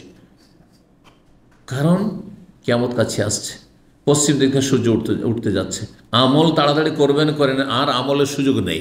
সেই জন্য একটি সেজদা অত্যন্ত মূল্যবান তখন হবে।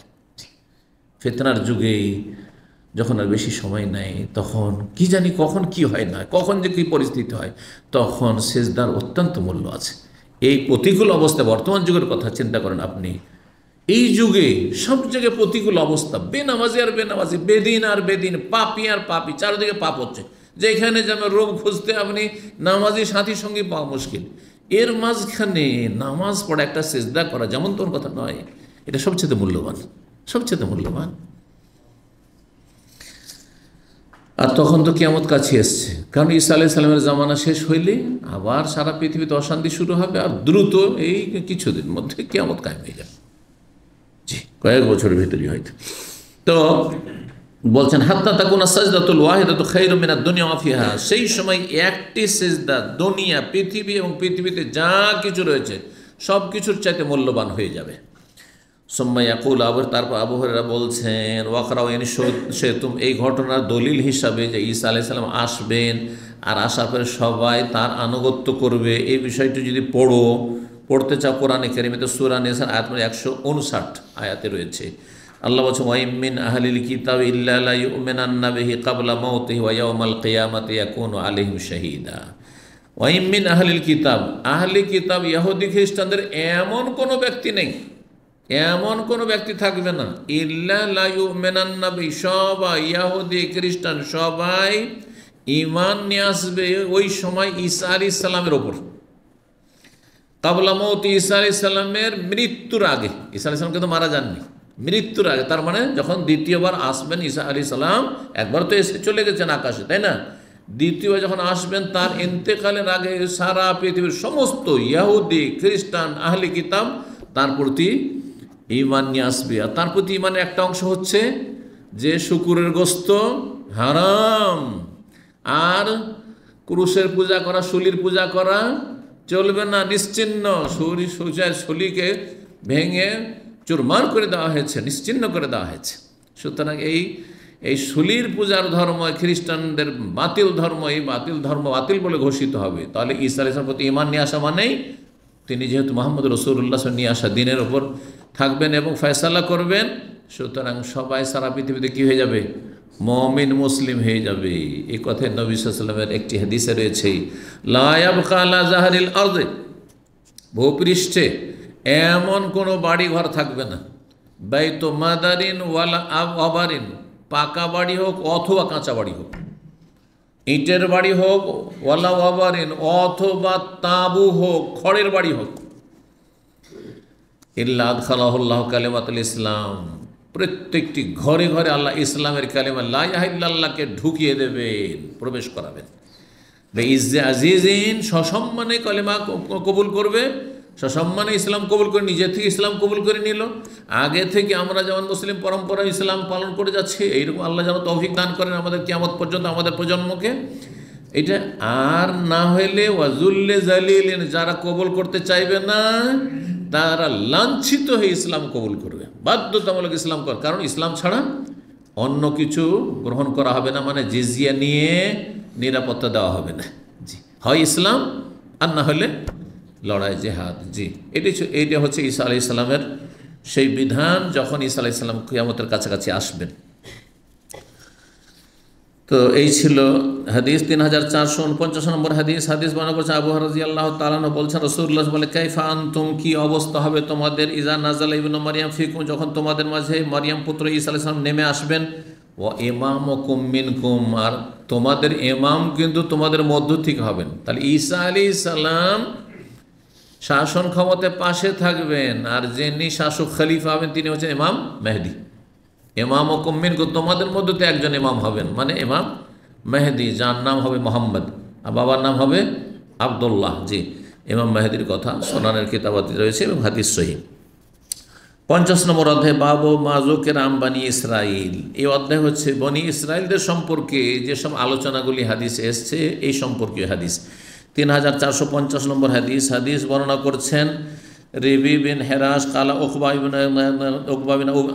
বিন আমর বললেন হুযায়ফাকে, আলা তুহাদ্দিসুনা মা সামি'তু মিন রাসূলিল্লাহ সাল্লাল্লাহু আলাইহি ওয়াসাল্লাম, রাসূলুল্লাহ সাল্লাল্লাহু আলাইহি ওয়াসাল্লাম থেকে যা শুনেছেন আপনি কি আমাদেরকে বর্ণনা করবেন না? কিছু হাদিস বয়ান করেন যা শুনেছেন আপনি নবী সাল্লাল্লাহু আলাইহি ওয়াসাল্লাম থেকে। কালা, তখন তিনি বলেন, উকবা বিন আমর বলেন, ইন্নী সামি'তুহু ইয়াকুল, আমি নবী সাল্লাল্লাহু আলাইহি ওয়াসাল্লাম বলতে শুনেছি, ইন্না মা'আদ দাজ্জালে, দাজ্জাল আসবে এক সময়, আর দাজ্জালের সাথে কি থাকবে? পানিও থাকবে আর আগুনও থাকবে, আগুন পানি দুটোই থাকবে। এজা খারাজা, যখন দাজ্জাল বেরিয়ে আসবে, মা আন ওয়া নারান, তার সাথে পানিও থাকবে আগুনও থাকবে। ফাআম্মাল্লাতী ইয়ারান নাসু আন্নাহান নার, মানুষরা যেটাকে আগুন হিসাবে দেখবে, ফামাউন বারে, সেটা হচ্ছে শীতল পানি, ঠান্ডা পানি। অর্থাৎ আগুনে যদি ঝাঁপ দেন তাহলে ঠান্ডা পানি, আপনি জান্নাত পেয়ে গেলেন। যে দাজ্জালকে আল্লাহ বলে মানবে না, তাকে আগুনে ফেলবে, আগুনে ঝাঁপ দেন আপনি, কিন্তু আপনি ইমান হারায়েন না, কালেমা হারায়েন, ইসলাম হারায়েন না, দাজ্জালকে আল্লাহ বলবেন না। ও আম্মাল্লাযী ইয়ারান নাস আন্নাহু মাউন, আর মানুষরা যেটাকে ঠান্ডা পানি, মাউন বারিদ, ঠান্ডা পানি হিসাবে দেখবে, দেখতে পাচ্ছে যে ঠান্ডা পানি, শীতল পানি, সুপেয় পানি, খুব সুস্বাদু পানি। ফান্নারুন, সেটা প্রকৃত আগুন, সেটা প্রকৃত আগুন। তোহরেকো, যেটা কি করে দেবে মানুষ, হ্যাঁ দহনকারী, তোহরেকো দহনকারী আগুন, যে আগুনে জ্বালিয়ে দেবে। ফামান আদরাকা মিনকুম, তোমাদের মধ্যে কেউ যদি দাজ্জালকে পেয়ে যায়, আল্লাহ না করে আমরা পাই, আল্লাহ যেন হেফাজত করেন, কারণ ঈমান রক্ষা করা বড়ই মুশকিল হয়ে যাবে। ফালিয়াকা ফিল্লাযী ইয়ারা আন্নাহা নারুন, তাহলে দাজ্জাল যদি ঝাঁপ দিতে বলে, তাহলে যেটাকে আগুন দেখছো সেটাতে ঝাঁপ দিও। ফাইন্নাহু আযবুন বারিদুন, সেটাই সুস্বাদু, সুপেয়, ঠান্ডা, শীতল পানি হবে, শীতল পানিতে যাবে। কিন্তু যেটাকে তুমি পানি দেখছো আর সেটাতে যদি ঝাঁপ দাও আর দাজ্জালকে মেনে নাও, তাহলে জাহান্নামে চলে যাবে, আগুনে জ্বলবে। 3451 নম্বর হাদিস। হাদিস বর্ণনা হুযায়ফা সামি'তু ইয়াকুল, আমি বলতে শুনেছেন নবী সাল্লাল্লাহু আলাইহি ওয়াসাল্লামকে, ইন্না রাজুলান কানা ফি মান কানা ক্বাবলাকুম, একজন ব্যক্তি তোমাদের পূর্বের উম্মতের ছিল, আতাহুল মালাকু, তার কাছে ফেরেশতা আসলো, লিয়াকবিযা রূহাহু, তার রূহ কবজ করার জন্য, আত্মা গ্রহণ করার জন্য আসলো। ফাকিলা লাহু, তখন তাকে বলা হলো, হাল আমিলতা মিন খাইরিন, ওই মানুষের রূপ ধরে এসে বলছে, তুমি জীবনে কোনো ভালো কাজ করেছো? ওই ব্যক্তি যার মরণের সময় ঘনিয়েছে তাকে বলছে ফেরেশতা যে, তুমি কোনো সময় ভালো আমল করেছো? কালাম্মা আলম, আমি জানি না, জীবনে কোনো ভালো কাজ করিনি, খুব পাপী লোক ছিল, জীবনে ভালো কাজ করিনি, জানো নেই। কিল আল্লাহ অনুজোর, তখন তাকে বলা হলো, মানে ফেরেশতা বলছেন অনুজোর একটু চিন্তা করে দেখো। আরে সারা জীবনে একটু চিন্তা করে দেখো, জীবনে কোনো ভালো কাজ করেছো কি করনি, আল্লাহর হকের ক্ষেত্রে মানুষের ক্ষেত্রে কোনো উপকার করেছো, কিছু করেছো? কাল মা আলাম সাইয়ান গায়রা আন্নি কুনতু বায়ুন নাস, আমার তেমন কিছু জানার নাই যে ভালো কাজ করেছি, তবে একটি কাজ আমি করতাম। গায়রা এটা ব্যতিরেকে, এটা ব্যতীত, আন্নি কুনতু বায়ুন নাস ফিদ দুনিয়া, দুনিয়ায় আমি যতদিন ছিলাম আমি কি করতাম, মানুষের সাথে ব্যবসা বাণিজ্য করতাম, লেনদেন করতাম। বাইউন ব্যবসা, ব্যবসা বাণিজ্য করতাম। ও ওজাজিহিম, তাদেরকে ধার বাকি দিতাম, সেজন্য তাদেরকে তাগাদাও করতাম। ওজাজি মানে হচ্ছে তাদেরকে তাগাদা করা, তাগাদা বুঝেন তো? তাগাদা শব্দটি তাকিদ থেকে, হ্যাঁ, তাকিদ থেকে তাগাদা, আরবি শব্দ কিন্তু তাগাদা করা। তাকাদা, হ্যাঁ, তাকাদা থেকে তাগাদা হয়েছে, গ করে দিয়েছি। যেমন আর ওরা কুলকে গুল বলছে, ওই রকম হয়েছে। ওরা বড় কাপকে গুল বলছে, আমরা ছোট কাপকে তাকিদি, ছোট কাপ আছে সেটাকে তাগাদা করেছি। হয় এটা এক ভাষা অন্য ভাষায় গেলে খানিকটা বিকৃতি হয়। ফাউনজেরুল মুসের, যখন আমি তাদেরকে তাগাদা করতাম, তো যারা আমার কাস্টমার, ধার বাকি যারা খেত আমার কাছে বা ধার বাকি আমার সাথে লেনদেন করতো, তাদের কিছু লোক সচ্ছল ছিল। সচ্ছল হইলেও আমি কিন্তু কড়াকড়ি করতাম না। কি করতাম, তাদেরকে আমি অবসর দিতাম। মৌসের মানে সচ্ছল, সচ্ছল ব্যক্তিকে আমি অবসর দিতাম। ও আতাজাওয়াজ আনিল মৌসেরে, আর যেই ব্যক্তির আর্থিক সংকট রয়েছে, অভাবী, অভাবীকে আমি কি করে দিতাম, মাফ করে দিতাম, ছেড়ে দিতাম, যে ঠিক আছে দিতে হবে না, যা ছেড়ে দিলাম তোমারটা, মাফ করে দিতাম। এই একটা কাজ মনে আছে, আমি এই কাজটি করতাম। ফাদ খালাহুল্লাহ জান্নাত, আল্লাহ তাকে কী করলেন, আল্লাহ তাকে জান্নাত দিয়ে দিলেন। সুবহানাল্লাহ, এই ভালো কাজের জন্য। তার মানে এই না যে আপনি নামাজ রোজা করবেন না আর শুধু একটা কাজ দিয়ে মনে করেন যে এটি দিয়ে জান্নাত চলে যাবে, এটা কখনো ভাববেন না। এটা একটি বিচ্ছিন্ন ঘটনা, বিচ্ছিন্ন ঘটনা ভিন্ন বিষয়, যে আল্লাহর বিশেষ রহমত কারো জন্য হয়ে গেছে। আর একটা হচ্ছে সাধারণ জেনারেল হচ্ছে নীতিমালা, আইন কানুন। কথা বোঝা গেছে না? ধরেন দেশের কিছু আইন আছে, যে আইনে কিছু শাস্তি আছে, পানিশমেন্ট আছে অপরাধের জন্য, এটা হচ্ছে সাধারণ আইন, ঠিক কিনা? কিন্তু ব্যতিক্রম, কেউ রাষ্ট্রপতির ক্ষমা পেয়ে গেল, হ্যাঁ, কেউ প্রধানমন্ত্রীর ক্ষমা পেয়ে গেল, কেউ কোনো অসিলাতে বেঁচে গেল, সেটা ভিন্ন বিষয়, এটা ব্যতিক্রম বলা হয়। তো ব্যতিক্রমটাকে দলিল হিসাবে নিয়ে আপনি সুযোগের সন্ধানী, আপনি ভবিষ্যৎ খারাপ করে জাহান্নামে যাবেন না। যে দুটো একটা কাজ করলেই জান্নাত যাওয়া যায়, এত সহজ নয়। আপনার ফরজ অজগুলো ঠিক রাখতে হবে, আকীদা ঠিক রাখতে হবে, আর এই ইসলাম পরিপন্থী বিষয় থেকে শিরক, বড় শিরক থেকে বাঁচতে হবে, বড় কুফরি থেকে বাঁচতে হবে, 5 ওয়াক্ত নামাজ পড়ে, তারপরে যদি মানুষের পাপ টাপ থেকে যায় তো আল্লাহ মাফ করবেন ইনশাআল্লাহ। জি, 3452 নম্বর হাদিস বলছেন, কাল ওসামিয়াতু ইয়াকুল, নবী সাল্লাল্লাহু আলাইহি ওয়াসাল্লামকে এটাও বলতে শুনেছি, আগের সনদেই বলছেন, বর্ণনা করছেন, ইন্না রাজুলান হাযারাহুল মউত, জনৈক ব্যক্তির কাছে মৃত্যুর মুহূর্ত ঘনিয়ে আসলো, মরার সময় উপস্থিত হইল। ফাল্লাম ইয়াইসা মিনাল হায়াতে, যখন জীবন থেকে সে নিরাশ হয়ে গেল, আর বাঁচবো না, আর বাঁচবো না। লোকটি খুব পাপী ছিল, গুনাহ হয়েছে অনেক। আওসা আহল, তখন নিজ পরিবারকে সে ওসিয়ত করলো, এজা আনা মুত্তো, বা মৃত্যু যখন আমি মারা যাব, ফাজমাউলি হাতাবান ক্যাসিরান, তখন আমার জন্য অনেক লাকড়ি কাঠি জমা করিও, অনেক লকড়ি কাঠি জমা করিও। ওয়া আউকেদু ফিহে নারান, আর তাতে তোমরা আগুন জ্বালিয়ে দিও, একবার দাউ দাউ করে আগুন জ্বলতে থাকবে। হাত্তা, তারপরে আমার মৃতদেহটি তাতে ফেলে দিও, আগুনে ফেলে দিও সেই কাঠের সাথে। এজা আকালাতাল্লাহমি, যখন আমার গোস্তগুলি আগুনে খেয়ে ফেলবে, মানে জ্বালিয়ে শেষ করে দেবে। ওয়া খালাসাত এলা আজমে, আমার হাড় হাড্ডি পর্যন্ত যখন জ্বলে যাবে। ফান্তা হাসতু, আর আমি তখন একবারে কয়লা হয়ে যাব, জ্বলে যখন কয়লা হয়ে যাব। ফাখুজুহা, তখন আমার মৃতদেহটিকে নিয়েও, হাড়হাড্ডিগুলো যেগুলো আছে অবশিষ্ট, ফাতহানুহার, সেগুলোকে চাকিতে পিষে দিয়ে, একবারে পিষে দিয়ে, আটা পিষা করে পিষে দিয়ে। সুবহানাল্লাহ, কত আল্লাহর ভয় হয়েছে তার অন্তরে শেষখানে। সুম্মানজরু ইয়াওমান রাহান, তারপরে ঝড়ো বাতাসের একটি দিনের অপেক্ষা করিও, যে কোন দিন ঝড়ো বাতাস হচ্ছে, খুব জোরে যখন বাতাস বইবে, তখন ফজরুহ ফিল ইয়াম্মে, এই আমার মৃতদেহ যে পিষে যে আটাগুলি রয়েছে, এগুলিকে কি করবে, সেই সাগরে বা নদীতে ভাসিয়ে দিই, নদী উড়িয়ে দিই। এক তো হ্যাঁ, ঝড়ো বেগে বাতাস চলছে, দ্রুত বেগে বাতাস চলছে, আর বাতাসের সাথে স্থলে নয়, জমিনে ফেলিও না, কোথায় ফেলিও, পানিতে ফেলে দিও, যাতে করে আল্লাহ আমাকে না পায়, আল্লাহ আমাকে না পায়। ফাফালু, তাই করলো পরিবার লোকেরা। যে বাপ যখন বলেছে, স্ত্রী ভাবছে স্বামী যখন বলেছে তাই করি। ফাজামাহুল্লাহ, আল্লাহ তাকে একত্রিত করলেন আর এই মানুষ করে দাঁড়ালেন। এটা আল্লামুল আরওয়াহ, রুহের জগতে। ফাকাল আল্লাহ, আল্লাহ তাকে বললে মা ফালতা জালিক, এটা কেন করলে তুমি, এই কাজ কেন করলে তুমি, হ্যাঁ এই ওসিয়ত কেন করলে? কালা মিন খাশিয়াতিকা, অন্যরা ইয়া রব্বে, হে রব তোমার ভয়, যে আমি এত পাপী, যদি আল্লাহ আমাকে ধরে নেয় তো এত শাস্তি দেবে যে আমার সর্বনাশ হয়ে যাবে, আমি এই শাস্তি বরদাস্ত করতে পারবো না। সেজন্য এইটা করতে বলি, যাতে আল্লাহ আমাকে ধরতে না পারে, আল্লাহ আমাকে ধরতে না পারে। জি, ফাগাফার আল্লাহ, আল্লাহ তাকে কি করে দিলেন, ক্ষমা করে দিলেন। কালো নামের ওয়ানা সামেত ইয়াকুল জালে ককান আব্বাসা, তার পাপ কি ছিল, একটি বিশেষ পাপ ছিল, সে কাফন চোর ছিল। নাবাসা ইয়ানবেশর না মানে হচ্ছে আপনার কবর খনন করা। তো কবর নতুন যখন কবর দেওয়া হয়তো, কবর খনন করে কাফন চুরি করে নিয়ে বলে, কাফন চুরি করে নিয়ে বলে।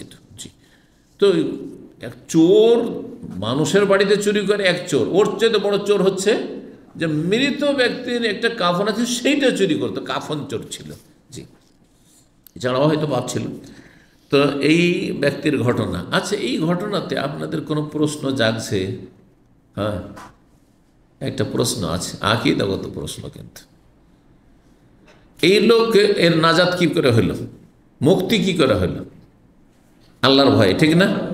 প্রচণ্ড তার অন্তরে আল্লাহর ভয় হয়েছিল, এই ভয়ের ওসিলাতে সে কি পেয়ে গেল, জান্নাত পেয়ে গেল। কথা ঠিক কি না?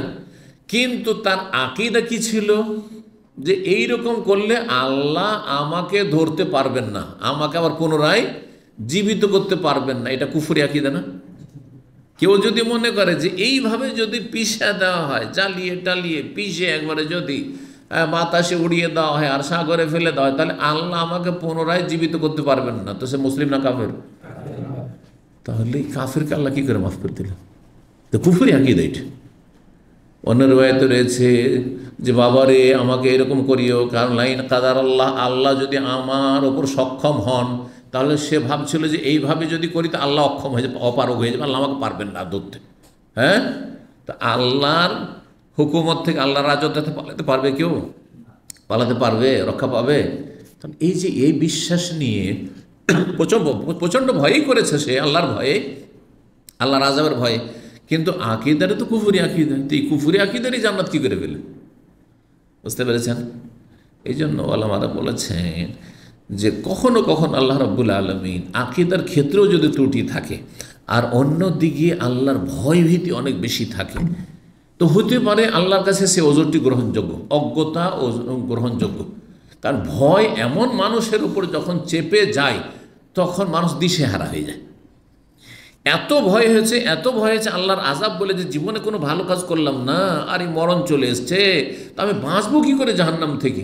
সুতরাং এইরকম করলে মনে হয় আল্লাহ ধরতে পারবেন না। বোঝা গেছে না?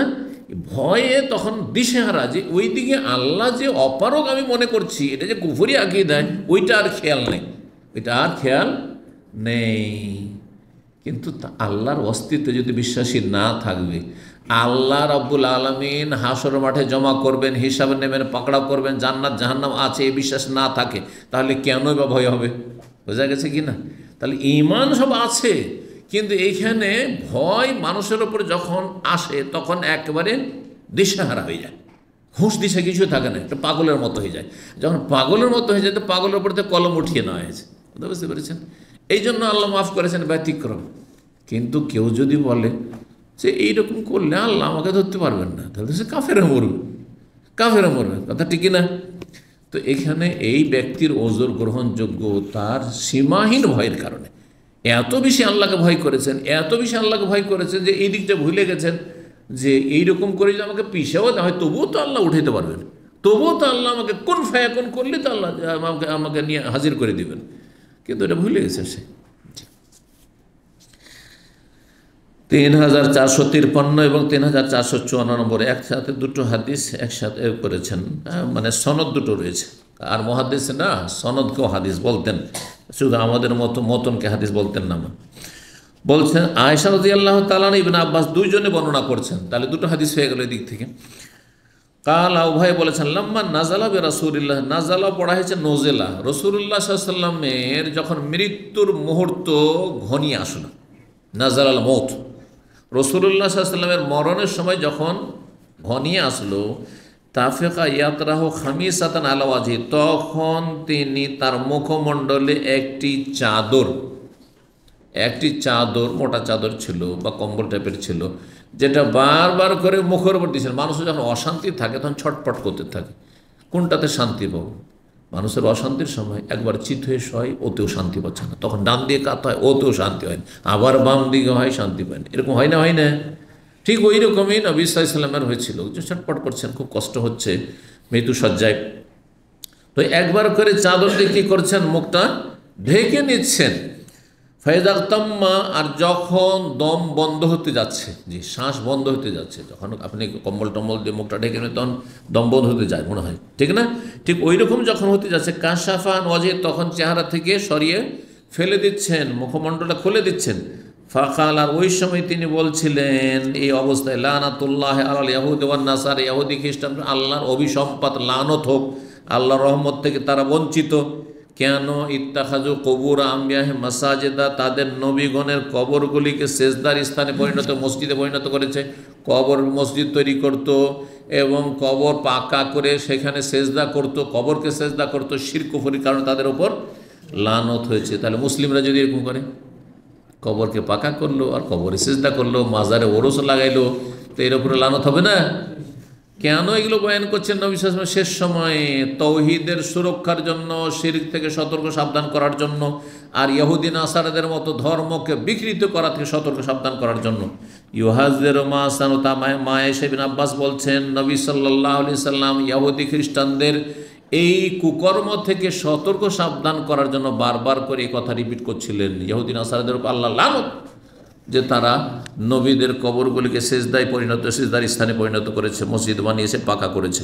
3455 নম্বর হাদিস বর্ণনা করেছেন আবু হুরায়রা রাদিয়াল্লাহু তাআলা আনহু থেকে, আবু হাজেম তাবেঈ, তিনি বলছেন কাআতু আবু হুরায়রা খামসা সিনিন, আমি 5 বছর আবু হুরায়রা রাদিয়াল্লাহু তাআলার সাথে একসাথে বসেছি। 5 বছর তিনি তার ছাত্র হিসাবে তার সাথে উঠা বসা করেছেন। ফাসামিতু ইউহাদ্দিসু আনিন নবী সাল্লাল্লাহু, তার কাছ থেকে শুনেছেন নবী সাল্লাল্লাহু আলাইহি ওয়াসাল্লাম থেকে হাদিস বর্ণনা করতে। কালা, তিনি বলেন, মানে আবু হুরায়রা বলছেন, কানাত বনু ইসরাইল তাসুসুহুল আম্বিয়া, বনি ইসরাইলদের দেশ পরিচালনা করতেন নবীগণ। তাসুসু সিয়াসা থেকে, সিয়াসা মানে রাজনীতি, সিয়াসা মানে রাজনীতি। বনি ইসরাইলদের যুগে আগের উম্মতে রাজনীতি কারা করতেন?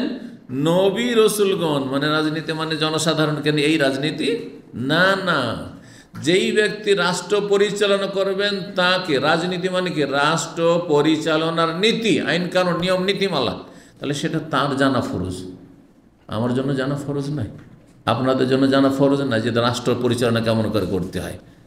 আপনার জন্য নামাজ, রোজা, হজ, যাকাত যেগুলো আপনি দৈনন্দিন করছেন ওগুলো জানা ফরজ, কথা বোঝা গেছে? কিন্তু সরকারের জন্য দেশ কেমন করে চালাইতে ইসলামের আলোকে সেটা জানা ফরজ, কারণ তার অতিরিক্ত দায়িত্ব চেপেছে তার উপর। যখন একজন মন্ত্রী পদ পেয়েছেন, তাহলে এই ডিপার্টমেন্টটাকে কীভাবে চালাইতে ইসলামের আলোকে সেটা জানা তার জন্য ফরজ, কিন্তু আমার জন্য, আপনার জন্য ফরজ নয়। আমাকে আল্লাহ আর আপনাকে যদি কেউ পৌঁছে দেয়, আল্লাহ রাব্বুল আলামিন পৌঁছে দেন সেখানে, তাহলে তখন জানা, তার আগে জানা ফরজ। যেমন জাকাত ফরজ হন, এতদিন গরিব ছিলেন, ঠিক না? তাহলে জাকাতের মাসলা জানা ফরজ ছিল না। হজের মাসলা জানা ফরজ ছিল না, কারণ হজের পয়সা নেই। কিন্তু যেই দিন হজের প্রস্তুতি নিয়েছেন, টাকা হয়ে গেছে, হজ করতে যাব, তাহলে হজের মাসলা জানা তখন ফরজ হয়েছে। বুঝে আসছে? জি। তো আগের যুগে নবীগণ কি করতেন? তাসুসুহুল আম্বিয়া, দেশ পরিচালনা করতেন, তারাই দেশের খলিফা, রাজা, বাদশাহ হইতেন। দেখেন দাউদ আলাইহিস সালাম বাদশাহ ছিলেন, রাজা ছিলেন, সুলাইমান আলাইহিস সালামের বাদশাহ ছিলেন। যে কুল্লামা হালাকা নবীন, যখন একজন নবী মারা যেতেন, হালাকা মানে মারা যাওয়া, কিন্তু আমাদের বাংলাতে হালাকা মানে ধ্বংস হওয়া, আর এই নবী হালাক হইতেন, যদি এই তর্জমা করে তো মার খেতে হইতেন। হালাকা মানে আসলে মারা যাওয়া। ইউসুফ আলাইহিস সালামের সঙ্গে কোরআনে আছে, হাত্তা ইযা হালাকা, ইউসুফ আলাইহিস সালাম যখন মারা গেলেন, তখন উম্মতের লোকেরা বলতে লাগলো, লাইয়া বাসামি বাদ রাসূল, ইউসুফ আলাইহিস সালামে এত ভালো মানুষ, এত ভালো নবী, আর কোন নবী আল্লাহ দুনিয়া মনে হয় পাঠাবেন না। দুনিয়া মনে হয় পাঠাবেন না, কিন্তু তারপরে আল্লাহ নবী পাঠালেন, আল্লাহ নবী পাঠিয়েছেন বনী ইসরাইলের। তো হালাকা মানে ধ্বংস, কুল্ল শাইইন হালিকুন মানে সব কিছু ধ্বংসশীল, মানে মরণশীল, সবই মরবে। তো মানুষের মরে যাওয়া হয়েছে, ধ্বংস হয়ে যাওয়া, দুনিয়া শেষ, আপনার দুনিয়া শেষ। কুল্লামা হালাকা নবী, যখন কোন নবী মারা যেতেন, খালাফাহ নবীন, তার স্থলাভিষিক্ত আর এক নবী হইতেন। একজন নবী মারা গেলেন, আর একজনকে আল্লাহ নবী বানিয়ে দিলেন, তিনি তখন দেশ শাসন করছেন, হ্যাঁ, জাতিকে শাসন করছেন। ওয়াইন্নাহু লা নবিয়্যা বাদি, কিন্তু আমার পরে কোনো নবী নেই, সেই জন্য নবী সাল্লাল্লাহু আলাইহি ওয়াসাল্লাম ইন্তেকালের পরে খলিফা হলেন আবু বকর, তারপরে ওমর, ওসমান, আলী, এইভাবে। ওয়াসায়াকুনু খুলাফা ফায়াকসুরুন, আর অচিরেই শীঘ্রই অনেক খলিফার আসবেন। আমার উম্মতে যেহেতু কোনো নবী আসবে না, সেই জন্য অনেক খলিফা হবেন, কিন্তু তাদের সংখ্যা অনেক বেশি হবে, অনেক বেশি সংখ্যা হবে। খলিফার রাশেদ না, খলিফার রাশেদ 4 জন বা 5 জন, বাকিগুলো খলিফা, শুধু খলিফা, শাসক মানে খলিফা। কিন্তু খলিফা রাশেদ মানে একবার নবী সাল্লাল্লাহু আলাইহি সাল্লামের আদর্শকে সামনে রেখে দেশ শাসন মাত্র 4 জন করেছেন, আবু বকর সিদ্দিক, হ্যাঁ, ওমর, ওসমান, আলী, আর হাসান রাদিয়াল্লাহু তাআলা যেহেতু 6 মাস ছিলেন, তার নাম নিলে 5 জন বলা যায়। জি, 30 বছর। তারপরে রাজত্ব শুরু হবে, আর রাজাকে খলিফা বলা যায়, রাজাকে খলিফা বলা যায়। বিশেষ করে ইসলাম মোতাবেক ফয়সালা করছে, কিন্তু কিছু কিছু ইসলামের হয়তো ঘাটতিও আছে, তাকে খলিফা বলা যায়। এই জন্য দেখা যাচ্ছে যে আব্বাসীদেরকে খলিফা বলা হচ্ছে, ওমাইয়া বংশের খলিফা বলা হচ্ছে, ইয়াজিদকে খলিফা বলা হচ্ছে, খলিফা ছিল না স্যার। আর তারপরে আপনার উসমানী যুগের খলিফা, এই যে তুর্কিরাও খলিফা ছিল। জি,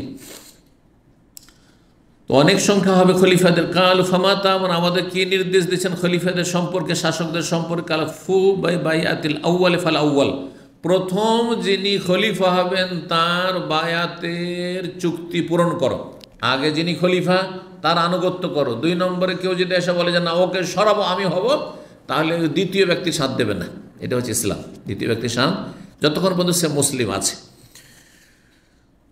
আতুহুম হাক্কাহুম, তাদের হক তাদেরকে দিয়ে দাও, সরকারের হক সরকারকে দিয়ে দাও। আল্লাহর কাছে সরকারের ওপর যে তোমাদের অধিকার আছে সেটা চাও। হ্যাঁ, আমরা জবরদস্তি কেড়ে চাইতে যাচ্ছি, পাই না, সরকার দিতে চায় না আমাদের, কিন্তু আল্লাহর কাছে আমাদের চাইতে হবে। আর সরকার আমাদের দেয় না, সেই জন্য আমরা সরকারের সাথে আমরা কি করব? বিশ্বাসঘাতকতা করব, গাদ্দারি করব, দেশের নাশকতামূলক কাজ, দেশ ধ্বংস করব, দেশের জাতীয় সম্পদ ধ্বংস করবো, এটা হারাম, জায়েজ না। কি বলছেন? তুহুম হাক্কাহুম, সরকারের হক সরকারকে দিয়ে দাও, শাসকের হক শাসককে দিয়ে দাও। ফাইনাল্লাহ সাইলাহুম আম্মাস্তারাহুম, ফাইনাল্লাহ সাইলাহুম, আল্লাহ তাদেরকে মানে শাসকদেরকে জিজ্ঞাসা করবেন, আম্মাস্তার আহম, তাদের ওই সমস্ত বিষয় সম্পর্কে যা তাদের দায়িত্বে আল্লাহ দিয়েছেন। তাদেরকে যেসব দায়িত্ব দিয়েছেন, আল্লাহ এক একটি বিষয় জিজ্ঞাসা করবেন। তোমার দায়িত্ব ছিল এইটা করা, তোমার দায়িত্ব ছিল এইটা করা, কেন অবিচার হয়েছে, কেন এই খুনের বিচার হয়নি, কেন এই জুলমের বিচার হয়নি, কেন এই বেঈমানির বিচার হয়নি, ইত্যাদি আল্লাহ জিজ্ঞেস করবেন। তাদেরকে জবাব দিতে হবে। তোমার হক যদি নষ্ট করে, ন্যায্য অধিকার কেন দেওয়া হয়নি, যোগ্য ছেলে সে চাকরি পাবে, তাকে দেওয়া হয়নি, অযোগ্য কেন দেওয়া হয়েছে, আল্লাহর কাছে হিসাব তাদেরকে দিতে হবে। ঠিক। তো এই ছিল হাদিস। তারপর আরেকটি হাদিস 3456 নম্বর হাদিস। হাদিস আবু সাঈদ খুদরি রাদিয়াল্লাহু তাআলা বর্ণনা করছেন, আন্নান নবী সাল্লাল্লাহু আলাইহি ওয়াসাল্লাম, নবী সাল্লাল্লাহু আলাইহি ওয়াসাল্লাম বলেন, লা তাত্তাবিউন্না সানানা মান ক্বাবলাকুম শিবরান বিশিবরিন ওয়া জিরান বিজিরাইন হাত্তা লাউ সালাকু জুহরা দাব্বিন লা সালাকতুমু। বলছেন নবী সাল্লাল্লাহু আলাইহি ওয়াসাল্লাম, লা তাত্তাবিউন্না সানানা মান ক্বাবলাকুম, তোমাদের পূর্বের জাতির আদর্শের তোমরা অবশ্যই অবশ্যই অনুসরণ করবে পদে পদে। পূর্বের জাতি কারা? পূর্বের জাতি ইহুদি এবং খ্রিস্টান। ইহুদি খ্রিস্টানদের তোমরা পদে পদে অনুসরণ করবে। দেখেন কিভাবে অনুসরণ করছে। মুসলিম যুবকদের চুলের কাটিং ছাটিং, হ্যাঁ, কেন দাড়ি রাখে না? কারণ অমুসলিমরা দাড়ি রাখে না, সে দাড়ি রাখে না। চুলের কাটিং আমেরিকান কাটিং কেন? কারণ কাফেররা রাখে, সেই জন্য। আর তারপরে আজকাল নতুন ফ্যাশন উঠেছে, যেমন চুল তেমন দাড়ি। আবার দাড়ি রাখাটা একটা ফ্যাশন শুরু, কারণ খ্রিস্টানরা দাড়ি রাখতে শুরু করেছে, এরাও দাড়ি রাখছে। তো ওটাও আবার ইসলামী দাড়ি না, এই দিকে কাটা থাকছে, এই দিকে কাটা থাকছে। দেখেছেন এগুলো কোত্থেকে আসলে? এগুলো সব কাফেরদের থেকে আসছে, বোঝা গেছে। তারপর হাফ প্যান্ট পরে ঘুরে বেড়া। শুধু তাই নয়, আকিদার ক্ষেত্রেও এই বিষয়টি যদি আলোচনা, ঘন্টার পর ঘন্টা আলোচনা করতে হবে যে ইহুদি নাসারাদের আমরা প্রত্যেকটি ক্ষেত্রে অনুসরণ করছি। আমাদের দেশের আইনগুলি সবগুলি ব্রিটিশ আইন।